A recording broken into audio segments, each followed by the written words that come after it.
But before we proceed, I would request you take a look at our campaign video on Fashion for Good.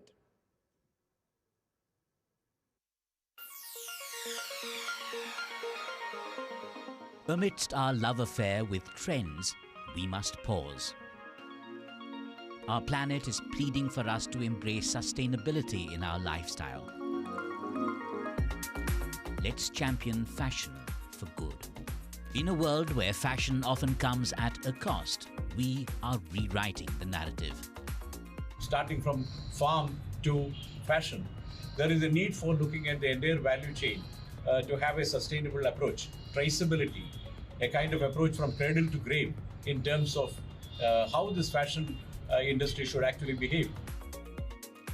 It's time to embark on a journey of positive transformation for a better future.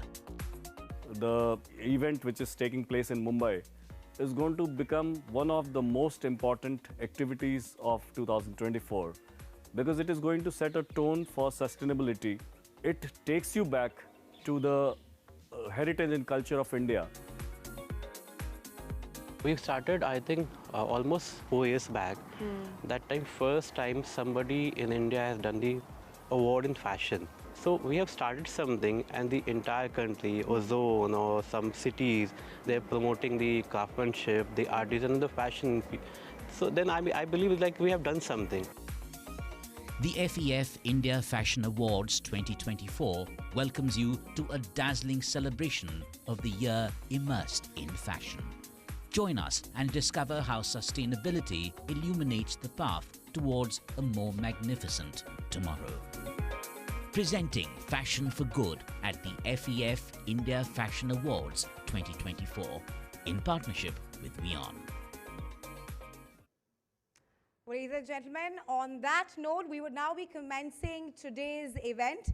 Can we have a round of applause before we move ahead with our first panel discussion? Thank you so much for being patient and waiting to start. Well, our first panel discussion today will talk about a non-profit, a non-governmental organization that has been working towards sustainability for a very long time. Well, we are talking about World Crafts Council and their contribution towards sustainability in today's time. Since its inception, the World Crafts Council has been preserving, promoting, and advancing global craftsmanship and traditional crafts, with the main objective of strengthening the status of crafts in cultural and economic life. Well, our first panel discussion will delve on the intersection of craftsmanship, sustainability, and fashion excellence. And for the same, I would now like to call our esteemed set of panelists from the World Crafts Council to please come up on the stage. Can we have a round of applause for Mr. Saad Al-Kadumi, President, WCC. Please come on the stage, sir, and can we please have a round of applause and welcome Mr. Kadumi. Thank you. We also have with us Dr. Dali Koshi, Design Management Strategist, Educationist, and Author. Can we please have a round of applause for Dr. Koshi? Our next panelist is Dr. Kevin Murray, Vice President, WCC International. A round of applause for Mr. Murray, ladies and gentlemen. We also have with us Ms. Girija Sudhakaran, Secretary in Charge and Treasurer, WCC International. A round of applause for Ms. Sudhakaran. We also have with us Mr. Abhishek Biswas, Founder, Sattvic Council of India. A round of applause for Mr. Biswas. And the session will be moderated by Mr. Vikram Chandra, Senior Journalist and Founder of Editor G. A round of applause for our moderator, Mr. Chandra. Stage is all yours.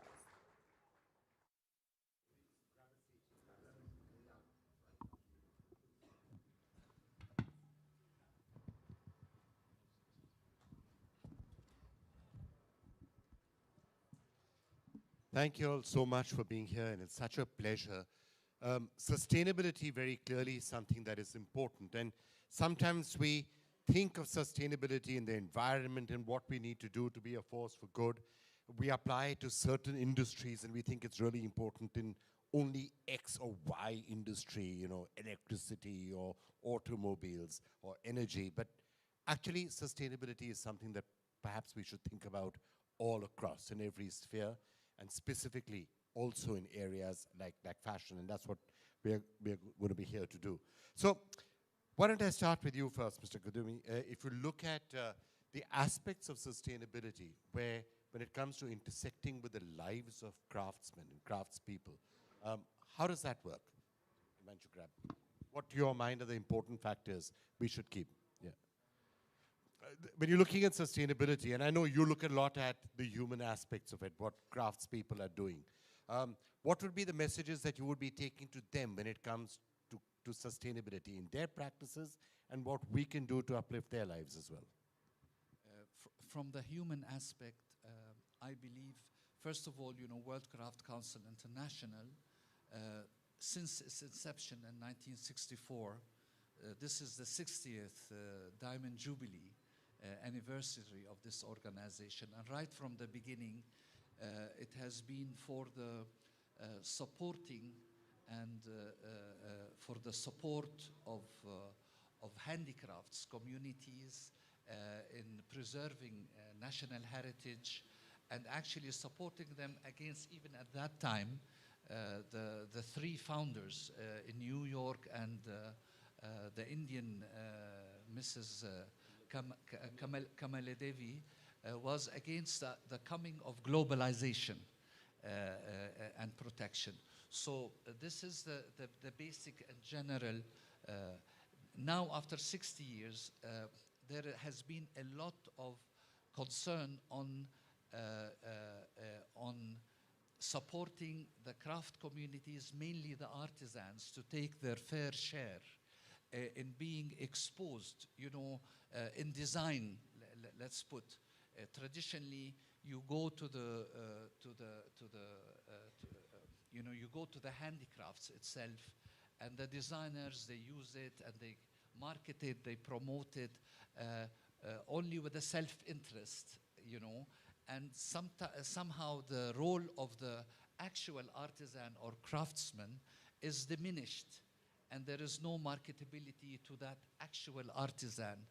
And if we're saving the national heritage of this country, national heritage would not exist without the existence of craftsmanship and people. So you need, in your preservation, and this is sustainability, is to stand behind the artisans and bridge the gap between them and the actual branding corporations and the designers. Also, making sure that, let's say in fashion, making sure that the old techniques, the traditional techniques, should remain in being encouraged, because how they do it. I actually personally went to Kutch, and with one of the designers of India, and I stayed in these villages for about 3 to 4 days, and actually went to one craftsman at his home with his family, and saw the whole process from the cow dung used as energy and used in the process of fermenting organic colors to the actual weaving. It was very eco-friendly, and I think the fabric in the end is beautifully made. So use a lot of the traditional methods, which sometimes can be eco-friendly, and we also heard what you were saying about making sure that the gap in the economic chain between what the designers are getting and the craftspeople are getting is somewhat balanced out. I'll come back to that theme in more details, but Dr. Murray, if I could turn to you, when it comes to the actual, what is it that you would be telling various people in communities as advice? For example, when it comes to sustainability, it's in their own lives, but also the processes that are being followed to make sure, for example, that water is being conserved. And many of these people come from areas where there's water scarcity. So the traditional methods that are being talked about sometimes are water friendly to start with, but you need to maybe have more education in other areas. Indeed. Well, a lot of what the World Craft Council does is take lessons from particular areas and then distributes them to others. And as Mr. Saad has mentioned, the Kutchis have been particularly innovative. And a friend of mine, Irfan Kutchi, in a Kutch in the village, I think it's Daradam, because of the scarcity of water, they've now been able to recycle the water in their dyeing process. And they can work with little. And their lessons, and I've been with Irfan in countries like Indonesia, where he can explain their methods in other countries. So a lot of what we have to tell is from the bottom up. I mean, textiles globally uses 50% of the world's water. It's an incredibly thirsty, I should say, industry. So, Is that really? Yes. Is that really a fact? I'm sure that statistic would surprise many people. Yes, yes. No, it is a fact. So we have to be really now thinking very carefully about this use of water, especially since of climate change. Water becomes a lot less predictable, and we have to be able to conserve it. Jaji, if I could turn to you, you've been associated with the World Craft Council for quite some time. Maybe you could just take us through some of the specific policies that you have, which are the flagship schemes that you actually run. Yes, sir. I have been working with World Craft Council since 10 years, and we as a secretariat ensures that we unite the countries, the member countries, and we ensure that the sustainability of crafts are well taken care of. And for that, we have two main flagship projects. One is the World Craft City, and the other one is the World Craft Award of Excellence. So in the Craft City also, when we form the application form or for the evaluation, we ensure that the craft sustainability is ensured by all, even the jurors, when they go for evaluation, they ensure that the sustainability of craft is maintained. And about even the nation, when they go for production or anything, the nation is not affected by any of the products. So we ensure the sustainability of the crafts. And as a secretariat, we ensure that all these national entities, member countries, and all the members of the World Craft Council are united, and they work as a family. And so this is what and when we go into the 60th year, this is the 60th year of World Craft Council. Like India celebrated the 75 years of independence, and now we have this, what is that? Ajadi ki. Azadi Ka Amrut Mahotsav. So we are going to do something for World Craft Council this year, 60th year. All right. Mr. Biswas, if I could turn to you next. You're the Secretary General of the Sattvic Council. And you do certifications, right? And now apparently you're going to start certifying fashion as well and clothing as well to make sure it's Sattvic. And presumably in that certification process, you keep in mind all the various aspects of sustainability that there are. Yeah. As Secretary General was talking that when we are talking about the steps and the entire process where the garment is made basically naturally. So usually today we don't have any of the mechanism which will actually certify the product, and that's where we come in.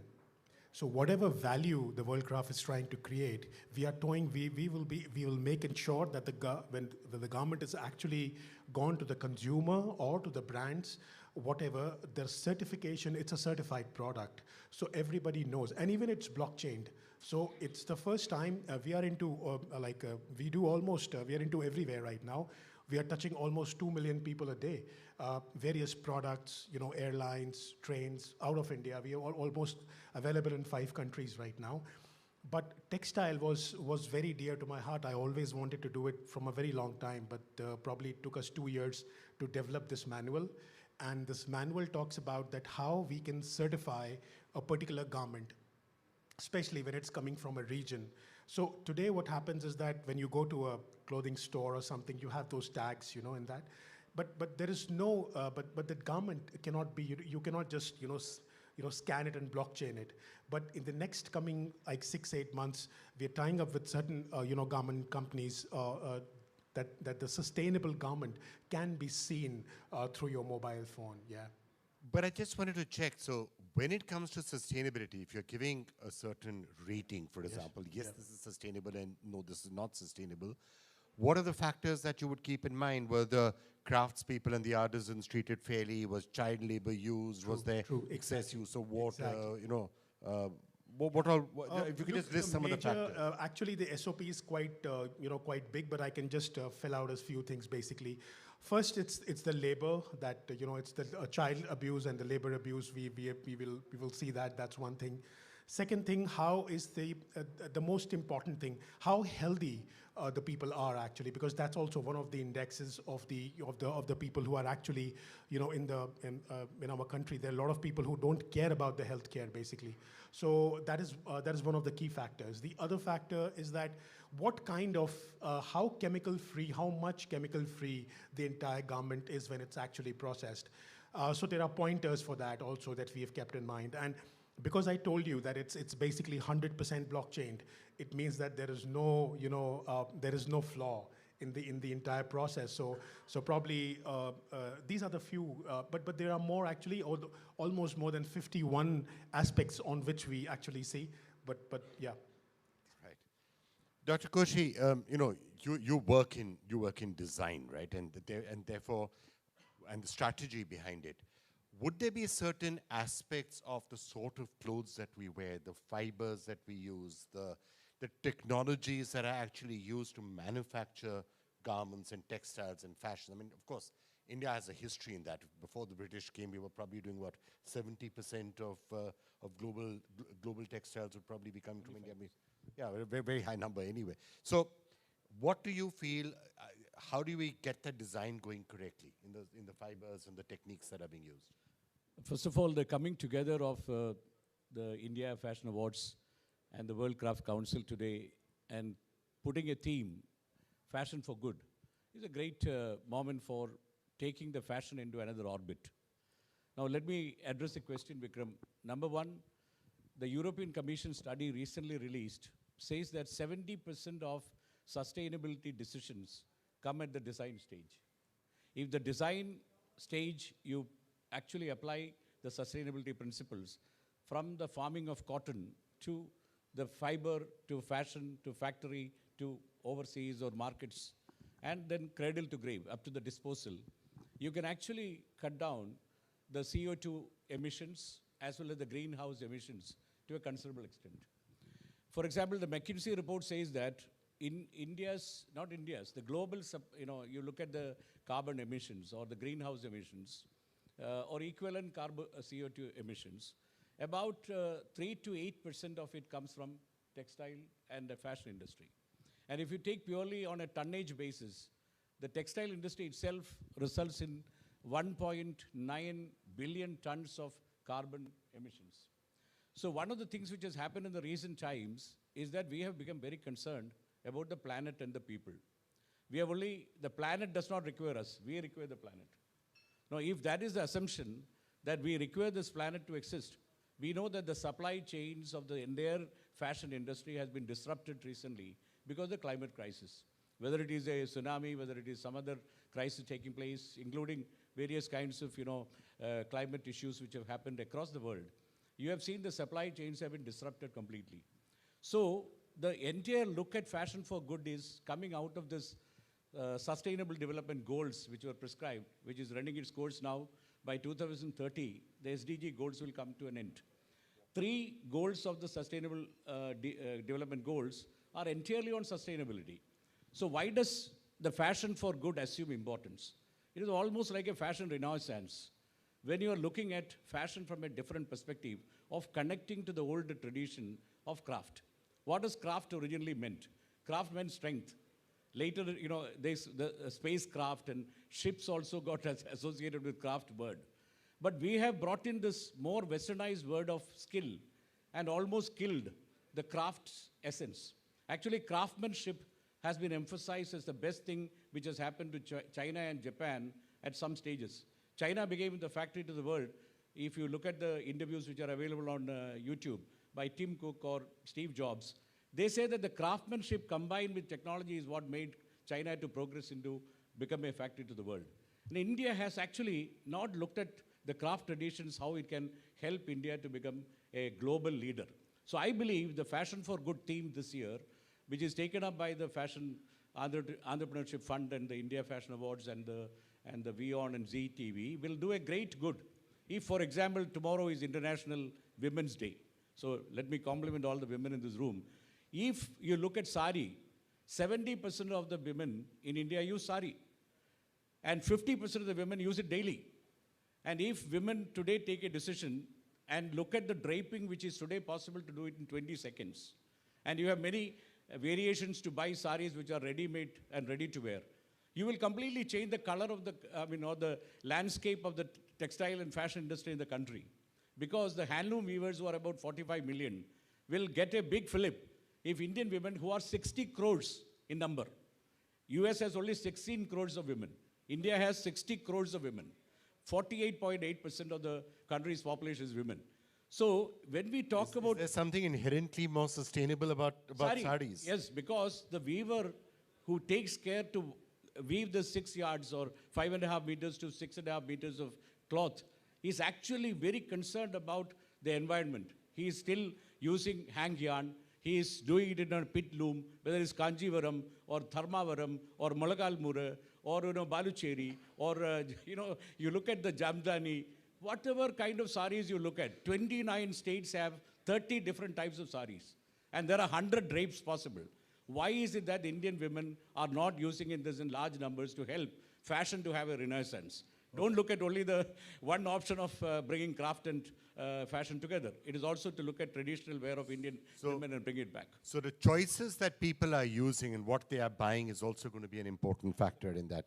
But Mr. Kademi, if I could come back to you on what you were saying about giving adequate attention and adequate recognition to the craftspeople. Because sometimes it doesn't happen. The designers are all famous, everyone knows who they are. They get a lot of credit, they get a lot of accolades, they get a lot of money also. The craftspeople sometimes not.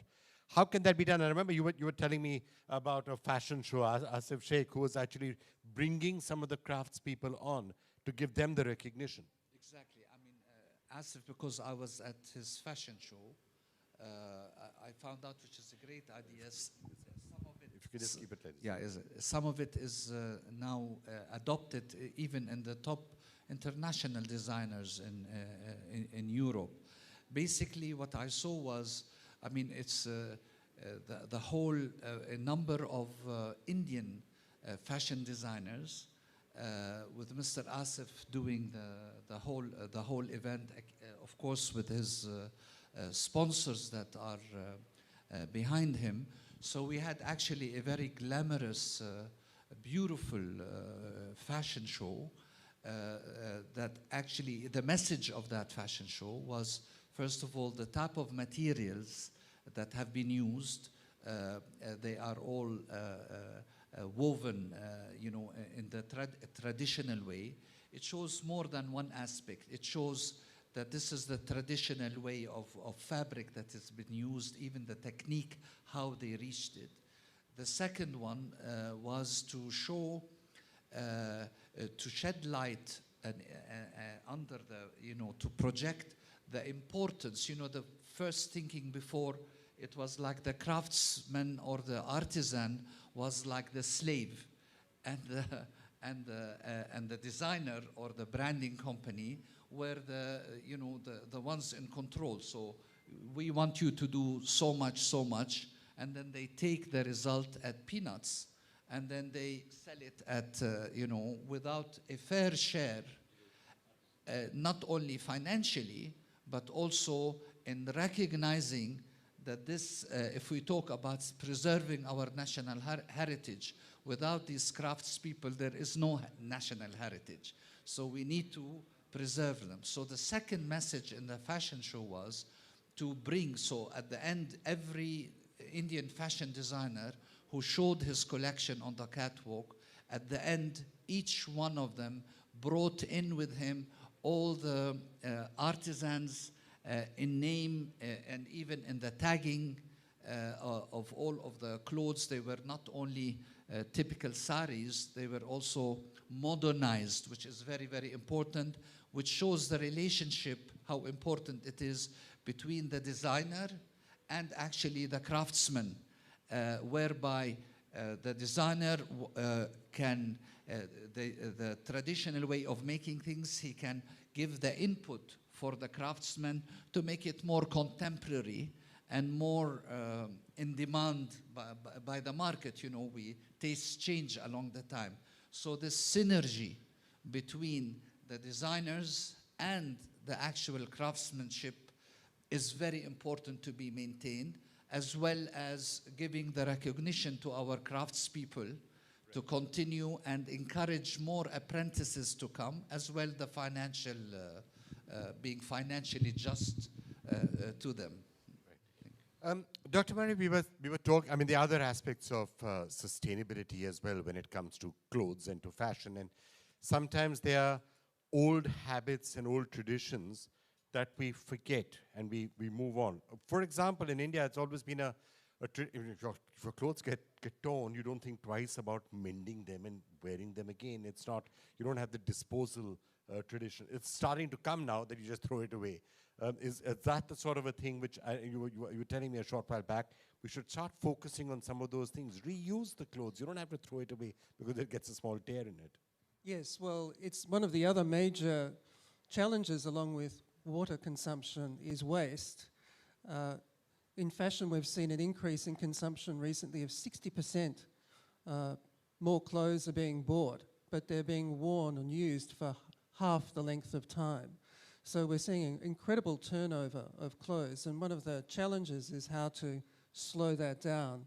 And in crafts, I'm sure the clothing companies and the designers don't mind there being fast turnover. Of course, but we've seen in consumerism, like Apple, for instance, have introduced the right to repair in their iPhones, that this is seen as something which adds value to the iPhone itself. How could we have a right to repair in the fashion industry? And I think one of the answers lies, you know, in the richness of the Indian crafts traditions. The Rafugas, who are the caste who have traditionally darned the Pashmini shawls. So these shawls have passed down through generations to the point where it's hard to find any original fabric there. Now, that may seem the antithesis of fashion. You know, you wouldn't wear a darned product. But then you look at jeans. Jeans have been distressed, torn, patched. This has been something which has added value. And elsewhere in the crafts, in Japan, they have the tradition of kintsugi, which is where a broken pot is repaired with gold solder. So it is more valuable after being broken and repaired than it was beforehand. So there is the great potential here to introduce, in addition to fine fabric that is handmade so you want to keep it longer because it becomes an heirloom, but also to have extra employment for those who can repair in a way that is seen to enhance the aesthetic quality as well. You know, darning or repairing something which was torn is one aspect, but if you consider high fashion, it's almost considered infra-dig in, you know, certain sections of society to wear the same outfit twice. You'll go and you'll spend an extraordinary sum of money buying an outfit and perish the thought that you will ever repeat it. So surely there should be a major campaign of some sort to say, why can't you repeat an outfit? I mean, you should repeat an outfit. You should wear it 10 times. But this is the wonder of fashion, that it's innovative. Always there are new designers coming up trying to break the rules. And if one of the rules is it always has to be new, somebody's going to come up and break that and do something very radical. And I think Mumbai Fashion Week, when I've visited, has always been a site for that, because it was one of the first in the world, I think, that profiled artisans. Artisans came out on the catwalk along with their products, not just the designers. So watch this space. Gijaji, again, when you were talking to people in your various programs and projects, do you try and talk about some of the traditional Indian methods which may have been more sustainable and encourage people to use them? Indian techniques, no, the only thing I would just like to tell here that we should maintain the traditional techniques. Like there are some techniques which are fading, right? So we should ensure that it goes like generation after generation. Like we have in Iran many cases when a grandmother is teaching a 7-year-old child. So even when during the evaluation, when Dr. Kevin and late Dr. Gada had gone, so we knew how the traditions are still being maintained. So this is also a sustainability of craft and techniques. So this is where our Craft Council 2 projects, where I was emphasizing the Craft City and the Award of Excellence. Even in the Award of Excellence, we ensure that all the products which go for production is sustained and it's not harmful for the nature. And even you can make a replica, that means replica of the craft products, and it goes for exhibitions and all. I think we have around 62 craft cities now, world craft cities. And for Award of Excellence, I think it's around 565 products which have been awarded till now by the World Craft Council. So we are even planning to move it as an exhibition, moving exhibition for the Award of Excellence, like that.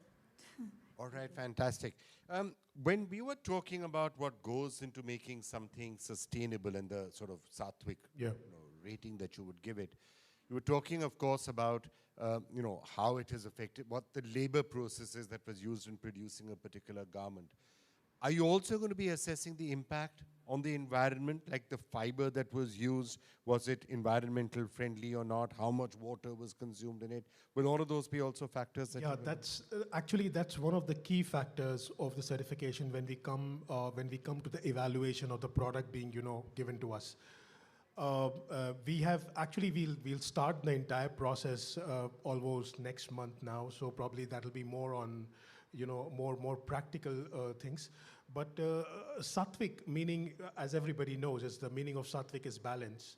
So what we are trying to create is, with our certification, we are trying to create this balance in the industry, where a lot of people claim that, okay, this is organic, but they really don't have anything at the back to actually document it. So that's where we come in. And there are a lot of brands who are organic, but they're not able to prove themselves in the market. So probably for brands like those who are really doing something for sustainability, they don't have a certification to actually prove that.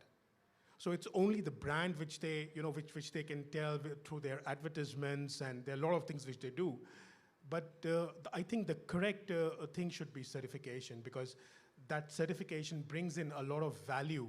So what exactly they are doing, and that's what we are trying to do now in the textile industry. Yeah. We often talk about certain crops being more environmental friendly than others. Would you feel that there are certain fibers that are more environment friendly than others? And there's a lot of talk about new age fibers, not actually new age because bamboos existed forever, but for example, the use of bamboo and the use of bamboo to get clothing out of that. Are there fibers that are more environmental friendly? No, this is a very valid question, because India is still the second largest cotton producer, but the acreage is one of the highest. But in terms of yield, it has been rather low compared to China and US. But India has not just cotton. It has a highly rich resource of natural fibers. It has got the second largest bamboo. Cultivated bamboo is maybe less, but forest bamboo and cultivated bamboo together will be second largest in the world.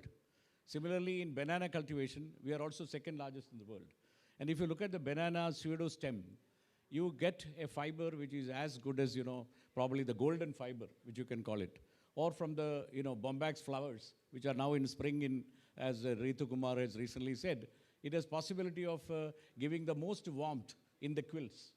So you have the bamboo, as you rightly said, you have the banana, you have the pineapple, you have the screw pine, you have such a large variety of multi-fiber, natural fiber possibility, silk and wool, of course. And then we need to have a multi-fiber policy which will not make people think that Surat or such places which are producing the man-made fibers should be the only option. You should have the natural fibers cluster like that to come up, which will also attract attention. Today, the presumption is that a very expensive cotton shirt is for the most privileged class. You pay 3,500 to 4,000 rupees for a cotton shirt of certain brand. I don't want to name the brand. But in terms of the masses consumption in India, other than about 9% of the people using real cotton, rest are all man-made fibers. So unless you move it to more natural fibers which are produced in India, there is no scope of real sustainability, which should be our focus. So if I could just ask you as we end this, if you had to rank all the fibers from the most sustainable to the least, how would you rank them? No, cotton has a major problem of using chemicals. Our cotton cultivation, many of the people have branded it as having major problems of high content of various chemicals. So it is certainly risky to have entirely dependent on Polyester would be, polyester, nylon would be the polyester, least, which will be non-biodegradable, of course. is the least sustainable. But there is also myth that all polyesters are not biodegradable. So there are specific types of recycled things which are now coming in big use, which are used even in automobile parts, in certain number of textiles, the inner linings, number of jacket support systems, macrame. Lot of such stuff are coming out, which are using reuse, recycle, repurpose, regenerate kind of approach to entire sustainability system. The only point which I want to say, Bharat Checks recently concluded in Delhi, it had sustainability as a major word mentioned. I would consider that the Indian government, there should be a policy also to encourage startup systems within the natural fiber and natural startups which are using craft traditions, which are more environment friendly. Because see, one last aspect which I want to say, the craft is the most human-centric activity. There is nothing which you can call it as a user interface which is better than craft. So the biggest user centricity, if you can bring in fashion, that will change the entire way Indian fashions are perceived. All right. Well, I'd like to thank all of you so much. It's been a really, really enlightening discussion. I think all of us have got action points to take away from here on how we can actually have a more sustainable fashion and do more fashion for good. Thank you all so much. We have a round of applause for our panelists and our moderator. I would request our panelists and our moderator to please stay on the stage. I would also like to take this moment to invite Mr. Biswas to share a few words with us on his manual on Sattvic textile. Mr. Biswas, please.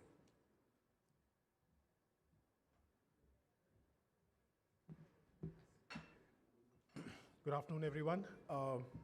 It's been a pleasure for me and a great honor to be invited on the desk and have such a wonderful people and talk about, and the best place to actually talk about our manual right now. I'll just take a few moments and let you know that this manual, actually, we had to conceive this manual almost 2 years. We went through a rigorous research of what aspects we should put in the manual and how the garment industry needs to be actually, has a sustainable, like what sustainability we were talking about, needs to be certified now. And that's where we come in. So I would just like to bring in the manuals, please, if we can have the manuals right now. So I would, yeah, please, thank you so much.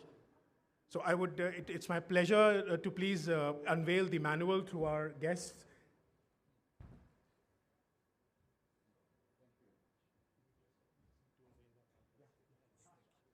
So I would just like my guests to please, unveil the manual officially.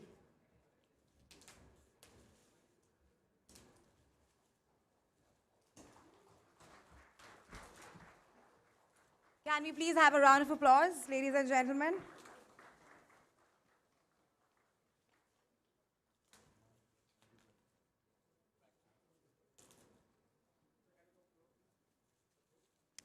This is a manual on Sattvic textile by Mr. Abhishek Biswas, who's also the founder of Sattvic Council of India.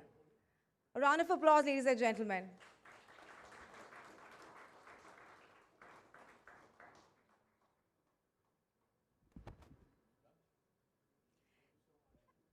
I would again request the panelists and the moderator to please stay on the stage. I believe this is a perfect time and right moment for the lamp lighting ceremony. May I request our panelists and moderator please stay on the stage. Thank you so much. And I would also request Mr. Sanjay Nigam, founder, Fashion Entrepreneur Fund, to please come up on the stage for the lamp lighting ceremony. I would also request Mr. Vinod Duggar, co-promoter RDB Group and Honorary Council of the Republic of Malawi, to please come up on the stage for the lamp lighting ceremony. And also Ms. Neeva Jain, social entrepreneur and Chief PR Officer, FEF India Fashion Awards. I would also request Smrita Yagnik, Chairperson, Mahabuilders, and Pankaj Rai, Business Head, WION plus Z Business, to please come up on the stage for the lamp lighting ceremony.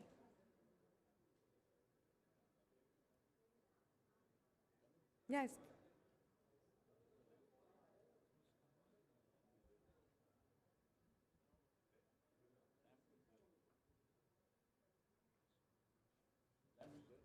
The lamp is coming.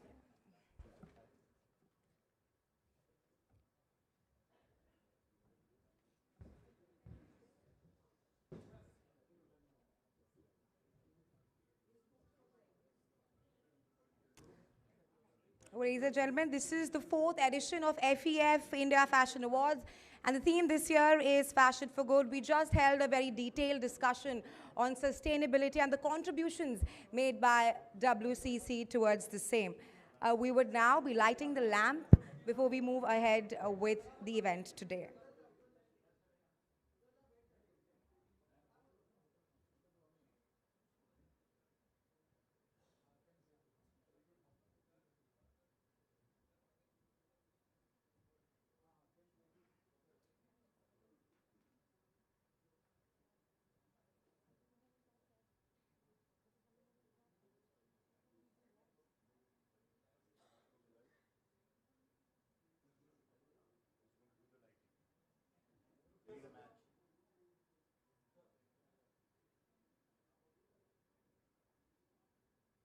Yeah, we need the candle.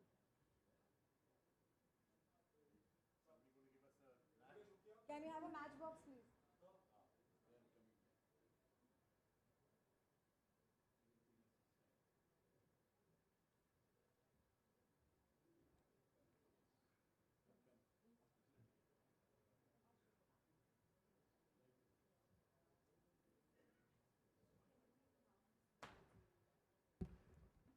Well, Mr. Sanjay Nigam is here with us on the stage. He is the founder of Fashion Entrepreneur Fund. Can we please have a round of applause for Mr. Sanjay Nigam?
I request all of you to please stay on the stage for a short more while. I would request Mr. Sanjay Nigam to please present a small token of appreciation to all our dignitaries here. Ma'am, I would request you to please stay on the stage. We have a small token of appreciation for all of you here. And for the same, I would request Mr. Sanjay Nigam to please present a small token of appreciation to our dignitaries here on the stage. Can we also have a round of applause for our dignitaries for holding that very insightful session on sustainability and fashion excellence and the way ahead in today's time.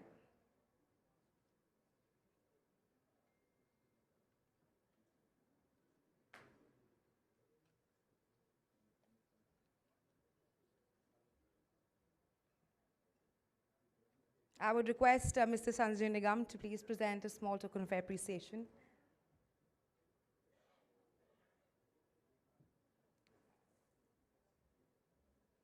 Can we please have a round of applause for our dignitaries who've taken out time from the busy schedule to be here with us today and have a discourse on perhaps fashion sustainability and the way forward.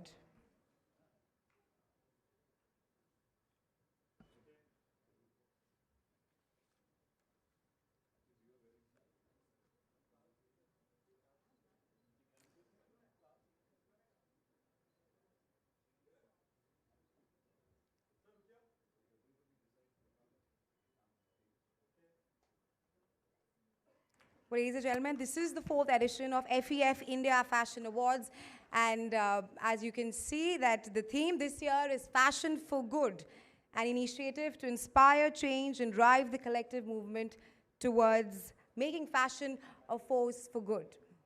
Can we please have a round of applause for all our dignitaries here?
That's Dr. Dali Koshi. A round of applause for Dr. Koshi, ladies and gentlemen.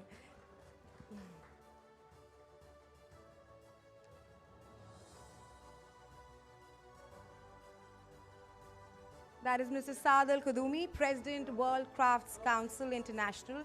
A round of applause for Mr. Kadumi, the brainchild behind WCC.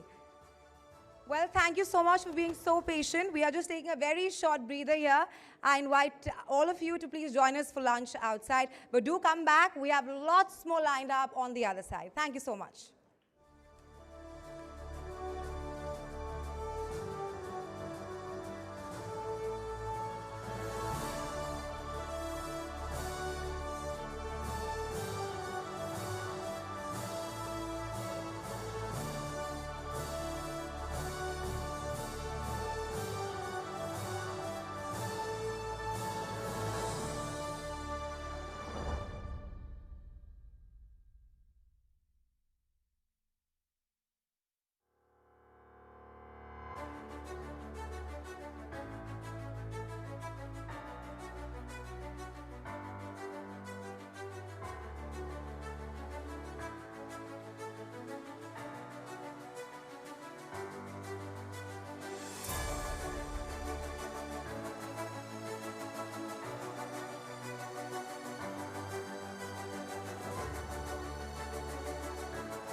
Amidst our love affair with trends, we must pause.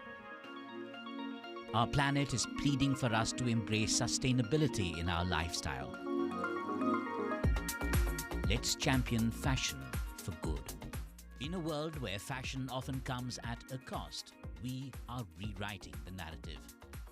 Starting from farm to fashion, there is a need for looking at the entire value chain to have a sustainable approach, traceability, a kind of approach from cradle to grave in terms of how this fashion industry should actually behave.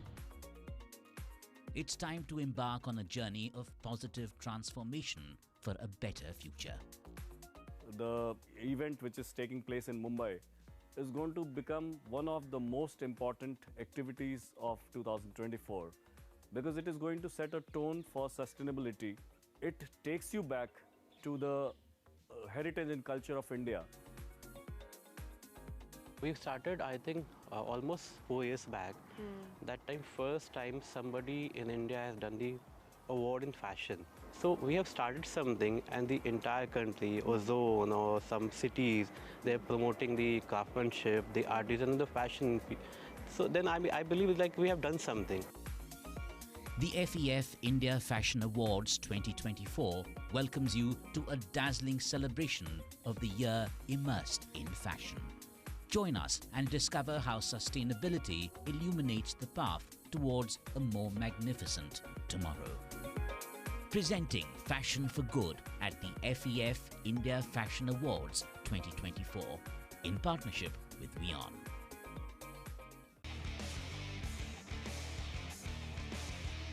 उड़े देश का आम आदमी यशस्वी प्रधानमंत्री श्री नरेंद्र मोदी जी के इस vision ने regional and international air connectivity को दिए हैं नए आयाम।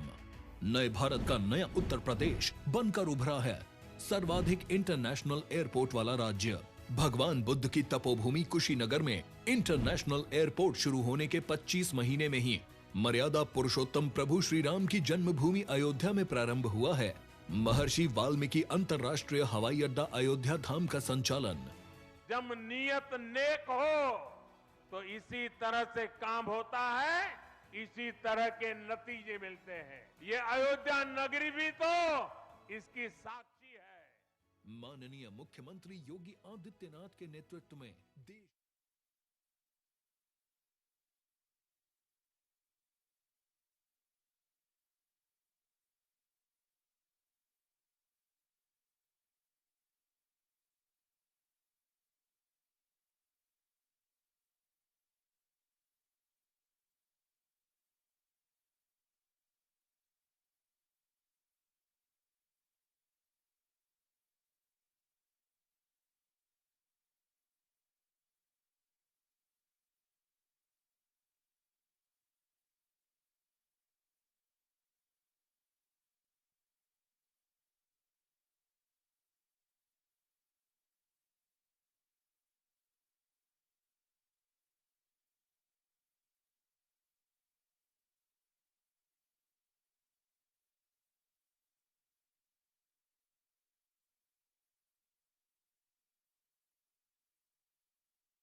This is the first fashion award given, the first recognition to artisans of India, who are the soul of this country's textile and fashion.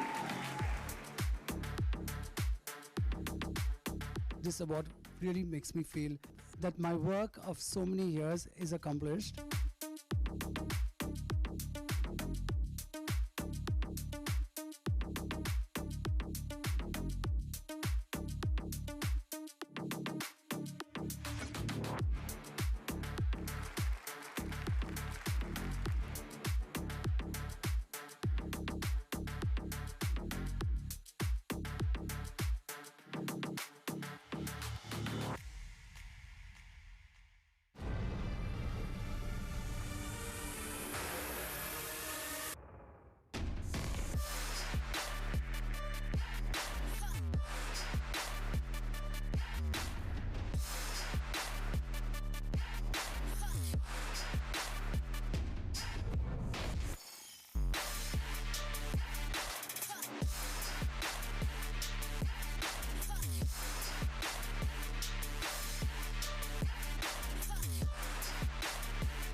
How do you start an iconic movement?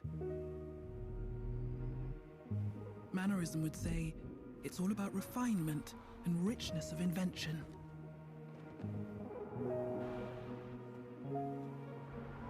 Classicism would say it's all about form and craftsmanship.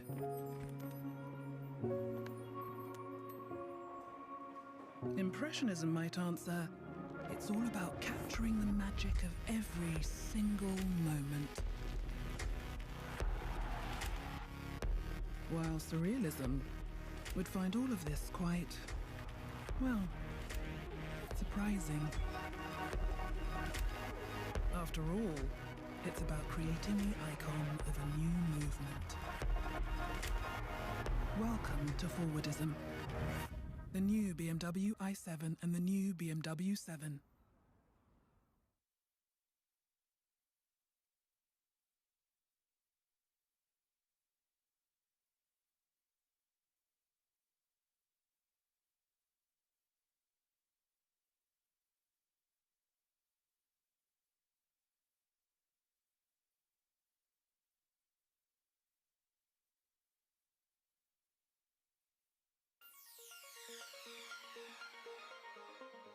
Amidst our love affair with trends, we must pause.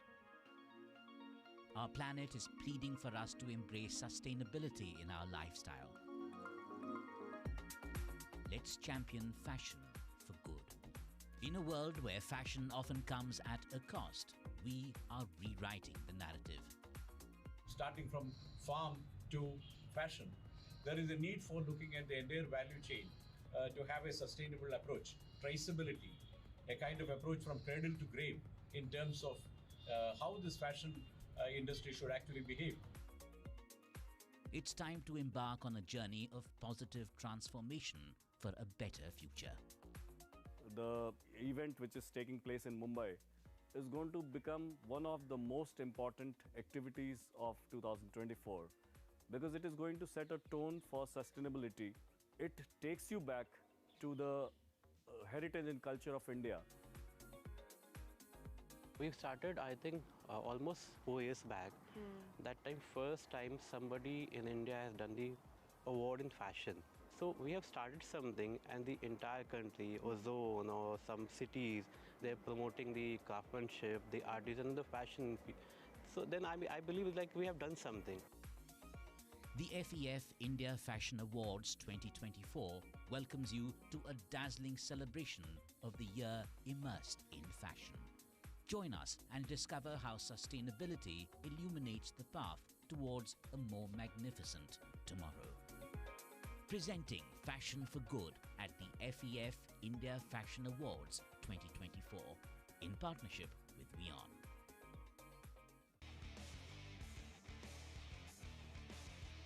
उड़े देश का आम आदमी यशस्वी प्रधानमंत्री श्री नरेंद्र मोदी जी के इस vision ने regional and international air connectivity को दिए हैं नए आयाम। नए भारत का नया उत्तर प्रदेश बनकर उभरा है सर्वाधिक इंटरनेशनल एयरपोर्ट वाला राज्य। भगवान बुद्ध की तपोभूमि कुशीनगर में इंटरनेशनल एयरपोर्ट शुरू होने के 25 महीने में ही मर्यादा पुरुषोत्तम प्रभु श्री राम की जन्मभूमि अयोध्या में प्रारंभ हुआ है। महर्षि वाल्मीकि अंतर्राष्ट्रीय हवाई अड्डा अयोध्या धाम का संचालन।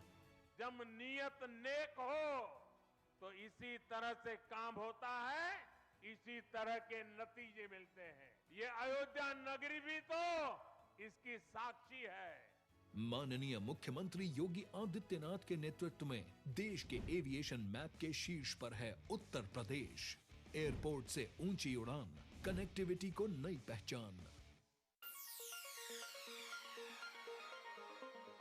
Amidst our love affair with trends, we must pause. Our planet is pleading for us to embrace sustainability in our lifestyle. Let's champion fashion for good. In a world where fashion often comes at a cost, we are rewriting the narrative. Starting from farm to fashion, there is a need for looking at the entire value chain to have a sustainable approach, traceability, a kind of approach from cradle to grave in terms of how this fashion industry should actually behave. It's time to embark on a journey of positive transformation for a better future. The event which is taking place in Mumbai is going to become one of the most important activities of 2024 because it is going to set a tone for sustainability. It takes you back to the heritage and culture of India. We've started, I think, almost 4 years back. That time, first time somebody in India has done the award in fashion. So we have started something, and the entire country, or zone, or some cities, they're promoting the craftsmanship, the artisan, and the fashion. So then I believe like we have done something. The FEF India Fashion Awards 2024 welcomes you to a dazzling celebration of the year immersed in fashion. Join us and discover how sustainability illuminates the path towards a more magnificent tomorrow. Presenting Fashion for Good at the FEF India Fashion Awards 2024 in partnership with WION.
Inspired by the energy of fire, wild stone, code pyro. Amidst our love affair with trends, we must pause. Our planet is pleading for us to embrace sustainability in our lifestyle. Let's champion fashion for good. In a world where fashion often comes at a cost, we are rewriting the narrative. Starting from farm to fashion, there is a need for looking at the entire value chain to have a sustainable approach, traceability, a kind of approach from cradle to grave in terms of how this fashion industry should actually behave. It's time to embark on a journey of positive transformation for a better future. The event which is taking place in Mumbai is going to become one of the most important activities of 2024 because it is going to set a tone for sustainability. It takes you back to the heritage and culture of India. We've started, I think, almost 4 years back. That time, first time somebody in India has done the award in fashion. So we have started something, and the entire country, or zone, or some cities, they're promoting the craftsmanship, the artisan, the fashion. So then I believe like we have done something. The FEF India Fashion Awards 2024 welcomes you to a dazzling celebration of the year immersed in fashion. Join us and discover how sustainability illuminates the path towards a more magnificent tomorrow. Presenting Fashion for Good at the FEF India Fashion Awards 2024 in partnership with WION.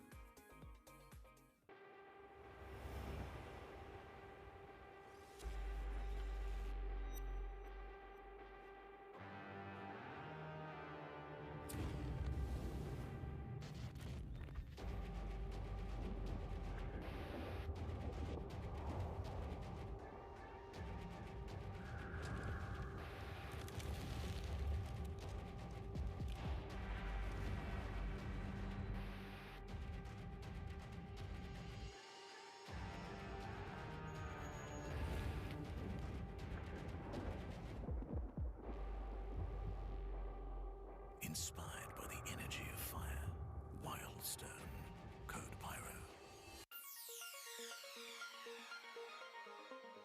Amidst our love affair with trends, we must pause. Our planet is pleading for us to embrace sustainability in our lifestyle. Let's champion fashion for good. In a world where fashion often comes at a cost, we are rewriting the narrative. Starting from farm to fashion, there is a need for looking at the entire value chain to have a sustainable approach, traceability, a kind of approach from cradle to grave in terms of how this fashion industry should actually behave. It's time to embark on a journey of positive transformation for a better future. The event which is taking place in Mumbai is going to become one of the most important activities of 2024 because it is going to set a tone for sustainability. It takes you back to the heritage and culture of India. We've started, I think, almost 4 years back. That time, first time somebody in India has done the award in fashion. So we have started something, and the entire country, or zone, or some cities, they're promoting the craftsmanship, the artisan, the fashion. So then I believe like we have done something. The FEF India Fashion Awards 2024 welcomes you to a dazzling celebration of the year immersed in fashion. Join us and discover how sustainability illuminates the path towards a more magnificent tomorrow. Presenting Fashion for Good at the FEF India Fashion Awards 2024 in partnership with WION.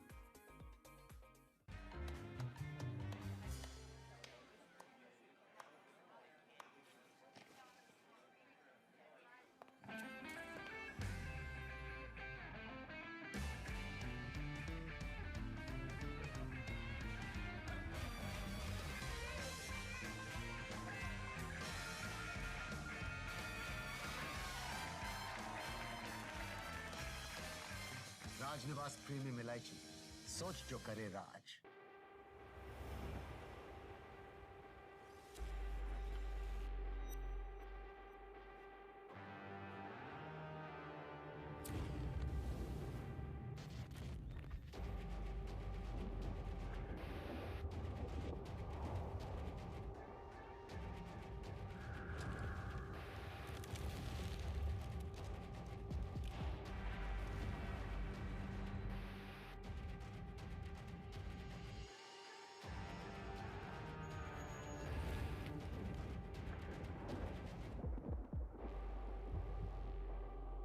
Inspired by the energy of fire, wild stone, code pyro.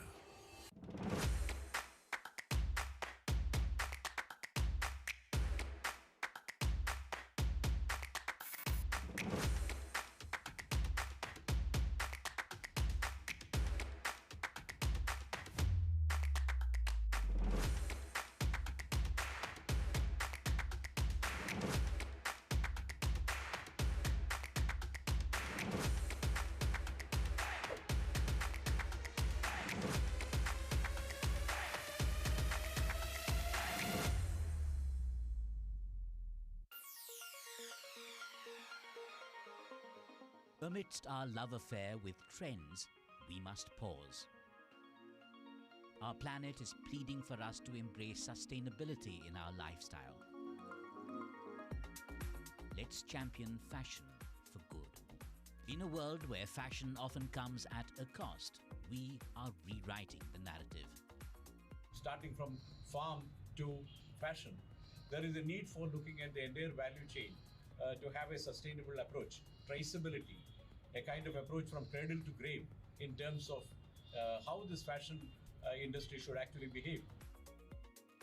It's time to embark on a journey of positive transformation for a better future. The event which is taking place in Mumbai is going to become one of the most important activities of 2024 because it is going to set a tone for sustainability. It takes you back to the heritage and culture of India. We've started, I think, almost 4 years back. That time, first time somebody in India has done the award in fashion. So we have started something, and the entire country, or zone, or some cities, they're promoting the craftsmanship, the artisan, the fashion. So then I believe like we have done something. The FEF India Fashion Awards 2024 welcomes you to a dazzling celebration of the year immersed in fashion. Join us and discover how sustainability illuminates the path towards a more magnificent tomorrow. Presenting Fashion for Good at the FEF India Fashion Awards 2024 in partnership with WION.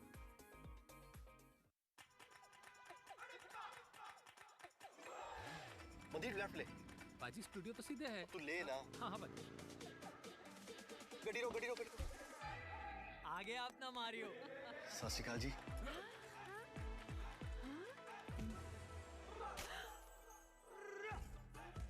Diljit कैसे हो जी तू जानता ही नहीं हमारी तो पुरानी friendship है जी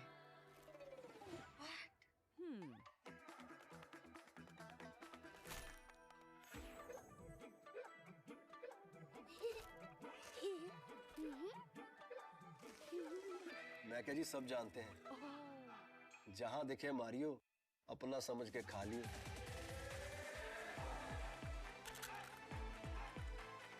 अच्छा जी बाय दिलजीत एक सेल्फी तो बनती है ना जल्दी आ जाओ सेल्फी में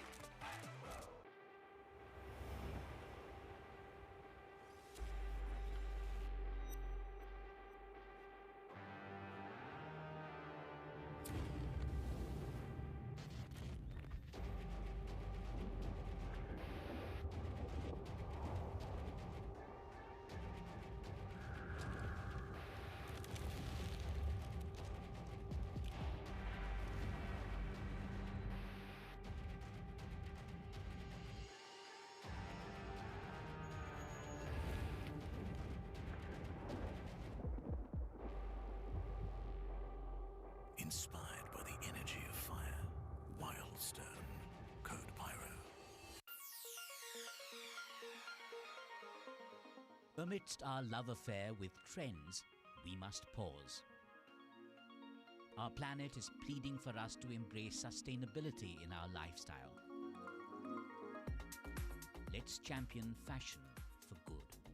In a world where fashion often comes at a cost, we are rewriting the narrative. Starting from farm to fashion, there is a need for looking at the entire value chain to have a sustainable approach, traceability, a kind of approach from cradle to grave in terms of how this fashion industry should actually behave. It's time to embark on a journey of positive transformation for a better future. The event which is taking place in Mumbai is going to become one of the most important activities of 2024 because it is going to set a tone for sustainability. It takes you back to the heritage and culture of India. We've started, I think, almost 4 years back. That time, first time somebody in India has done the award in fashion. So we have started something, and the entire country, or zone, or some cities, they're promoting the craftsmanship, the artisan, the fashion. So then I believe like we have done something. The FEF India Fashion Awards 2024 welcomes you to a dazzling celebration of the year immersed in fashion. Join us and discover how sustainability illuminates the path towards a more magnificent tomorrow. Presenting Fashion for Good at the FEF India Fashion Awards 2024 in partnership with WION. Presenting Fashion for Good at the FEF India Fashion Awards 2024 in partnership with WION. Powered by Rajnivas. Wildstone Code Pyro. State partner, Government of Uttar Pradesh. In association with co-sponsored by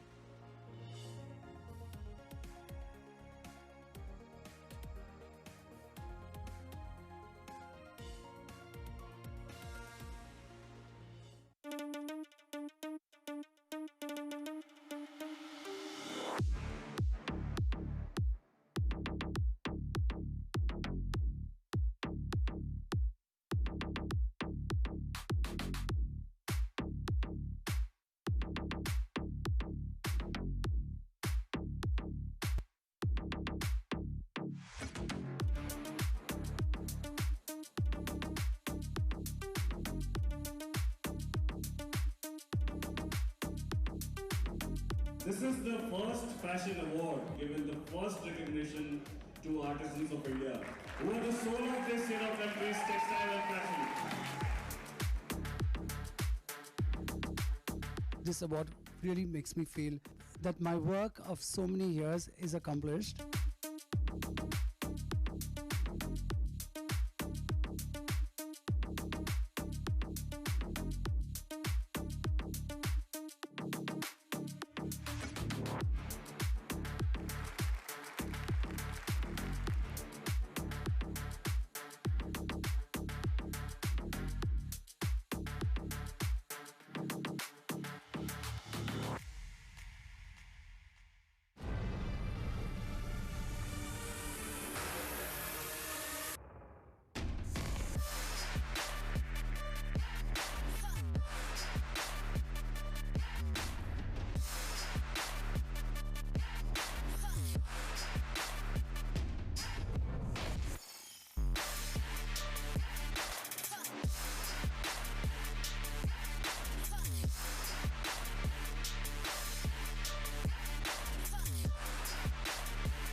How do you start an iconic movement? Mannerism would say it's all about refinement and richness of invention.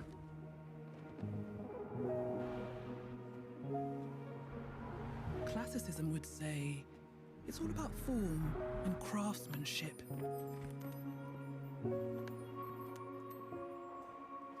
Impressionism might answer, it's all about capturing the magic of every single moment. While Surrealism would find all of this quite, well, surprising. After all, it's about creating the icon of a new movement. Welcome to Forwardism. The new BMW i7 and the new BMW 7.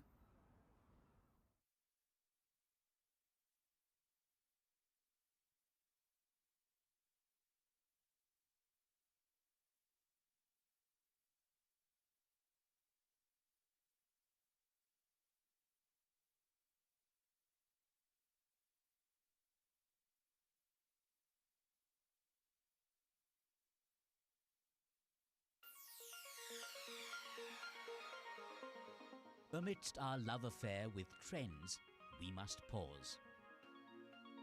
Our planet is pleading for us to embrace sustainability in our lifestyle. Let's champion fashion for good. In a world where fashion often comes at a cost, we are rewriting the narrative. Starting from farm to fashion, there is a need for looking at the entire value chain to have a sustainable approach, traceability, a kind of approach from cradle to grave in terms of how this fashion industry should actually behave. It's time to embark on a journey of positive transformation for a better future. The event which is taking place in Mumbai is going to become one of the most important activities of 2024 because it is going to set a tone for sustainability. It takes you back to the heritage and culture of India. We started, I think, almost 4 years back. That time, first time somebody in India has done the award in fashion. So we have started something, and the entire country, or zone, or some cities, they're promoting the craftsmanship, the artisan, the fashion. So then I believe like we have done something. The FEF India Fashion Awards 2024 welcomes you to a dazzling celebration of the year immersed in fashion. Join us and discover how sustainability illuminates the path towards a more magnificent tomorrow. Presenting Fashion for Good at the FEF India Fashion Awards 2024 in partnership with WION.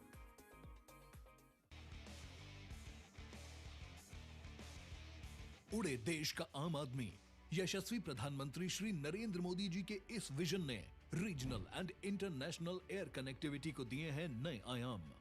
नए भारत का नया उत्तर प्रदेश बनकर उभरा है सर्वाधिक international airport वाला राज्य। भगवान बुद्ध की तपोभूमि कुशीनगर में इंटरनेशनल एयरपोर्ट शुरू होने के 25 महीने में ही मर्यादा पुरुषोत्तम प्रभु श्री राम की जन्मभूमि अयोध्या में प्रारंभ हुआ है। महर्षि वाल्मीकि अंतर्राष्ट्रीय हवाई अड्डा अयोध्या धाम का संचालन। जब नियत नेक हो तो इसी तरह से काम होता है, इसी तरह के नतीजे मिलते हैं। ये अयोध्या नगरी भी तो इसकी साक्षी है। माननीय मुख्यमंत्री योगी आदित्यनाथ के नेतृत्व में देश के एविएशन मैप के शीर्ष पर है उत्तर प्रदेश। एयरपोर्ट से ऊंची उड़ान, कनेक्टिविटी को नई पहचान। Amidst our love affair with trends, we must pause. Our planet is pleading for us to embrace sustainability in our lifestyle. Let's champion fashion for good. In a world where fashion often comes at a cost, we are rewriting the narrative. Starting from farm to fashion, there is a need for looking at the entire value chain to have a sustainable approach, traceability, a kind of approach from cradle to grave in terms of how this fashion industry should actually behave. It's time to embark on a journey of positive transformation for a better future. The event which is taking place in Mumbai is going to become one of the most important activities of 2024 because it is going to set a tone for sustainability. It takes you back to the heritage and culture of India. We started, I think, almost 4 years back. That time, first time somebody in India has done the award in fashion. So we have started something, and the entire country, or zone, or some cities, they're promoting the craftsmanship, the artisan, the fashion. So then I believe like we have done something. The FEF India Fashion Awards 2024 welcomes you to a dazzling celebration of the year immersed in fashion. Join us and discover how sustainability illuminates the path towards a more magnificent tomorrow. Presenting Fashion for Good at the FEF India Fashion Awards 2024 in partnership with WION.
Amidst our love affair with trends, we must pause. Our planet is pleading for us to embrace sustainability in our lifestyle. Let's champion fashion for good. In a world where fashion often comes at a cost, we are rewriting the narrative. Starting from farm to fashion, there is a need for looking at the entire value chain to have a sustainable approach, traceability, a kind of approach from cradle to grave in terms of how this fashion industry should actually behave. It's time to embark on a journey of positive transformation for a better future. The event which is taking place in Mumbai is going to become one of the most important activities of 2024 because it is going to set a tone for sustainability.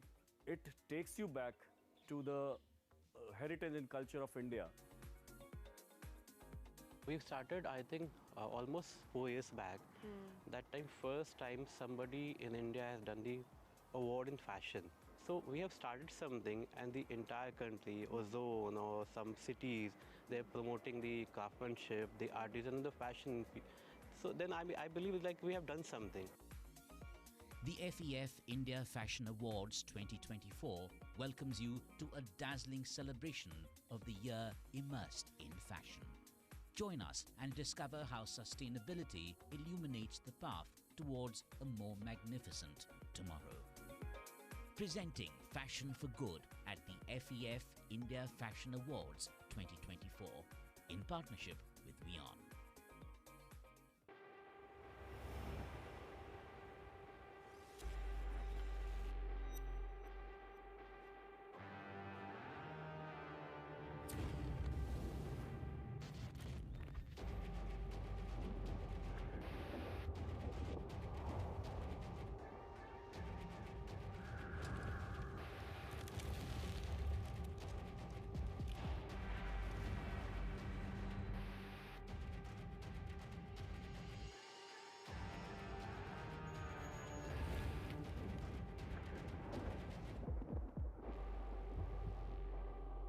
Inspired by the energy of fire, wild stone, code pyro. Amidst our love affair with trends, we must pause. Our planet is pleading for us to embrace sustainability in our lifestyle. Let's champion fashion for good. In a world where fashion often comes at a cost, we are rewriting the narrative. Starting from farm to fashion, there is a need for looking at the entire value chain to have a sustainable approach, traceability, a kind of approach from cradle to grave in terms of how this fashion industry should actually behave. It's time to embark on a journey of positive transformation for a better future.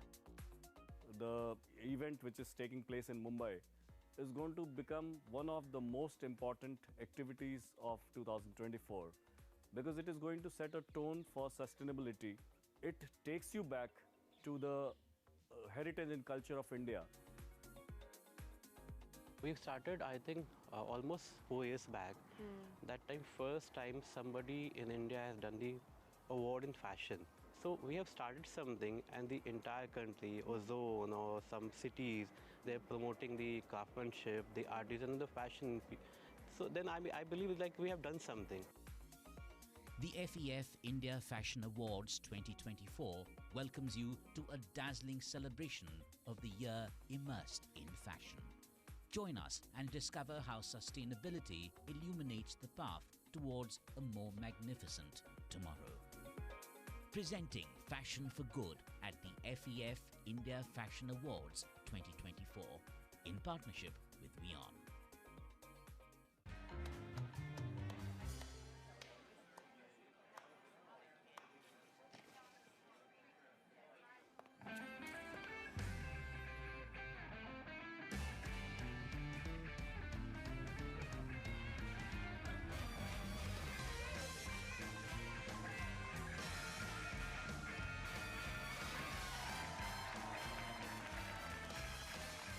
Rajniwas premium इलायची सोच जो करे राज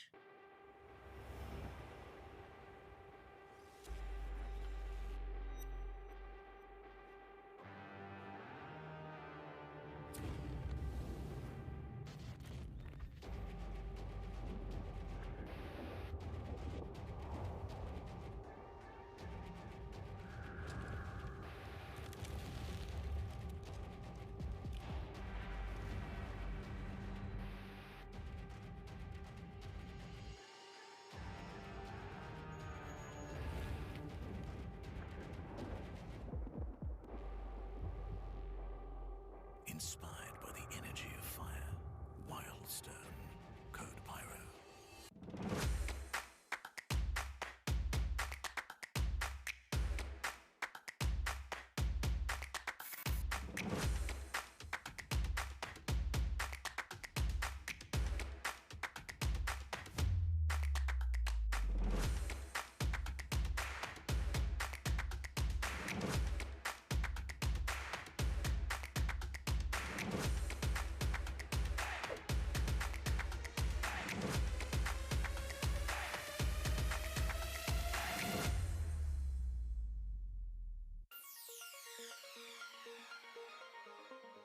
Amidst our love affair with trends, we must pause.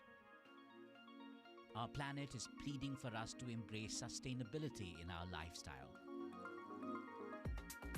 Let's champion fashion for good. In a world where fashion often comes at a cost, we are rewriting the narrative.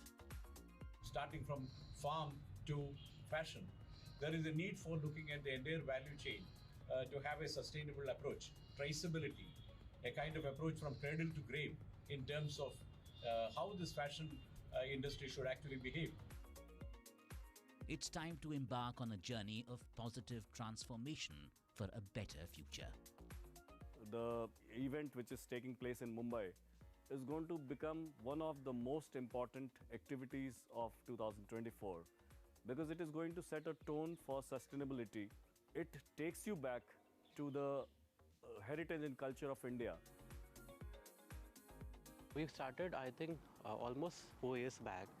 That time, first time somebody in India has done the award in fashion. So we have started something, and the entire country, or zone, or some cities, they're promoting the craftsmanship, the artisan, the fashion. So then I believe like we have done something. The FEF India Fashion Awards 2024 welcomes you to a dazzling celebration of the year immersed in fashion. Join us and discover how sustainability illuminates the path towards a more magnificent tomorrow. Presenting Fashion for Good at the FEF India Fashion Awards 2024 in partnership with WION.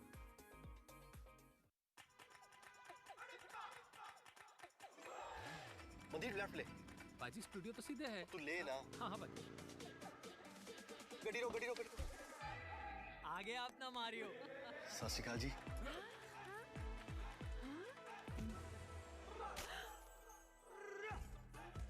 Diljit कैसे हो जी तू जानता ही नहीं हमारी तो पुरानी friendship है जी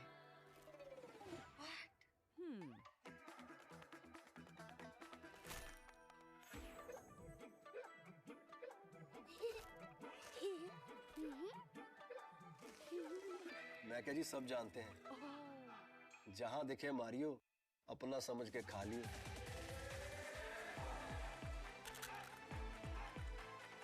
अच्छा जी बाय दिलजीत एक सेल्फी तो बनती है ना जल्दी आ जाओ सेल्फी में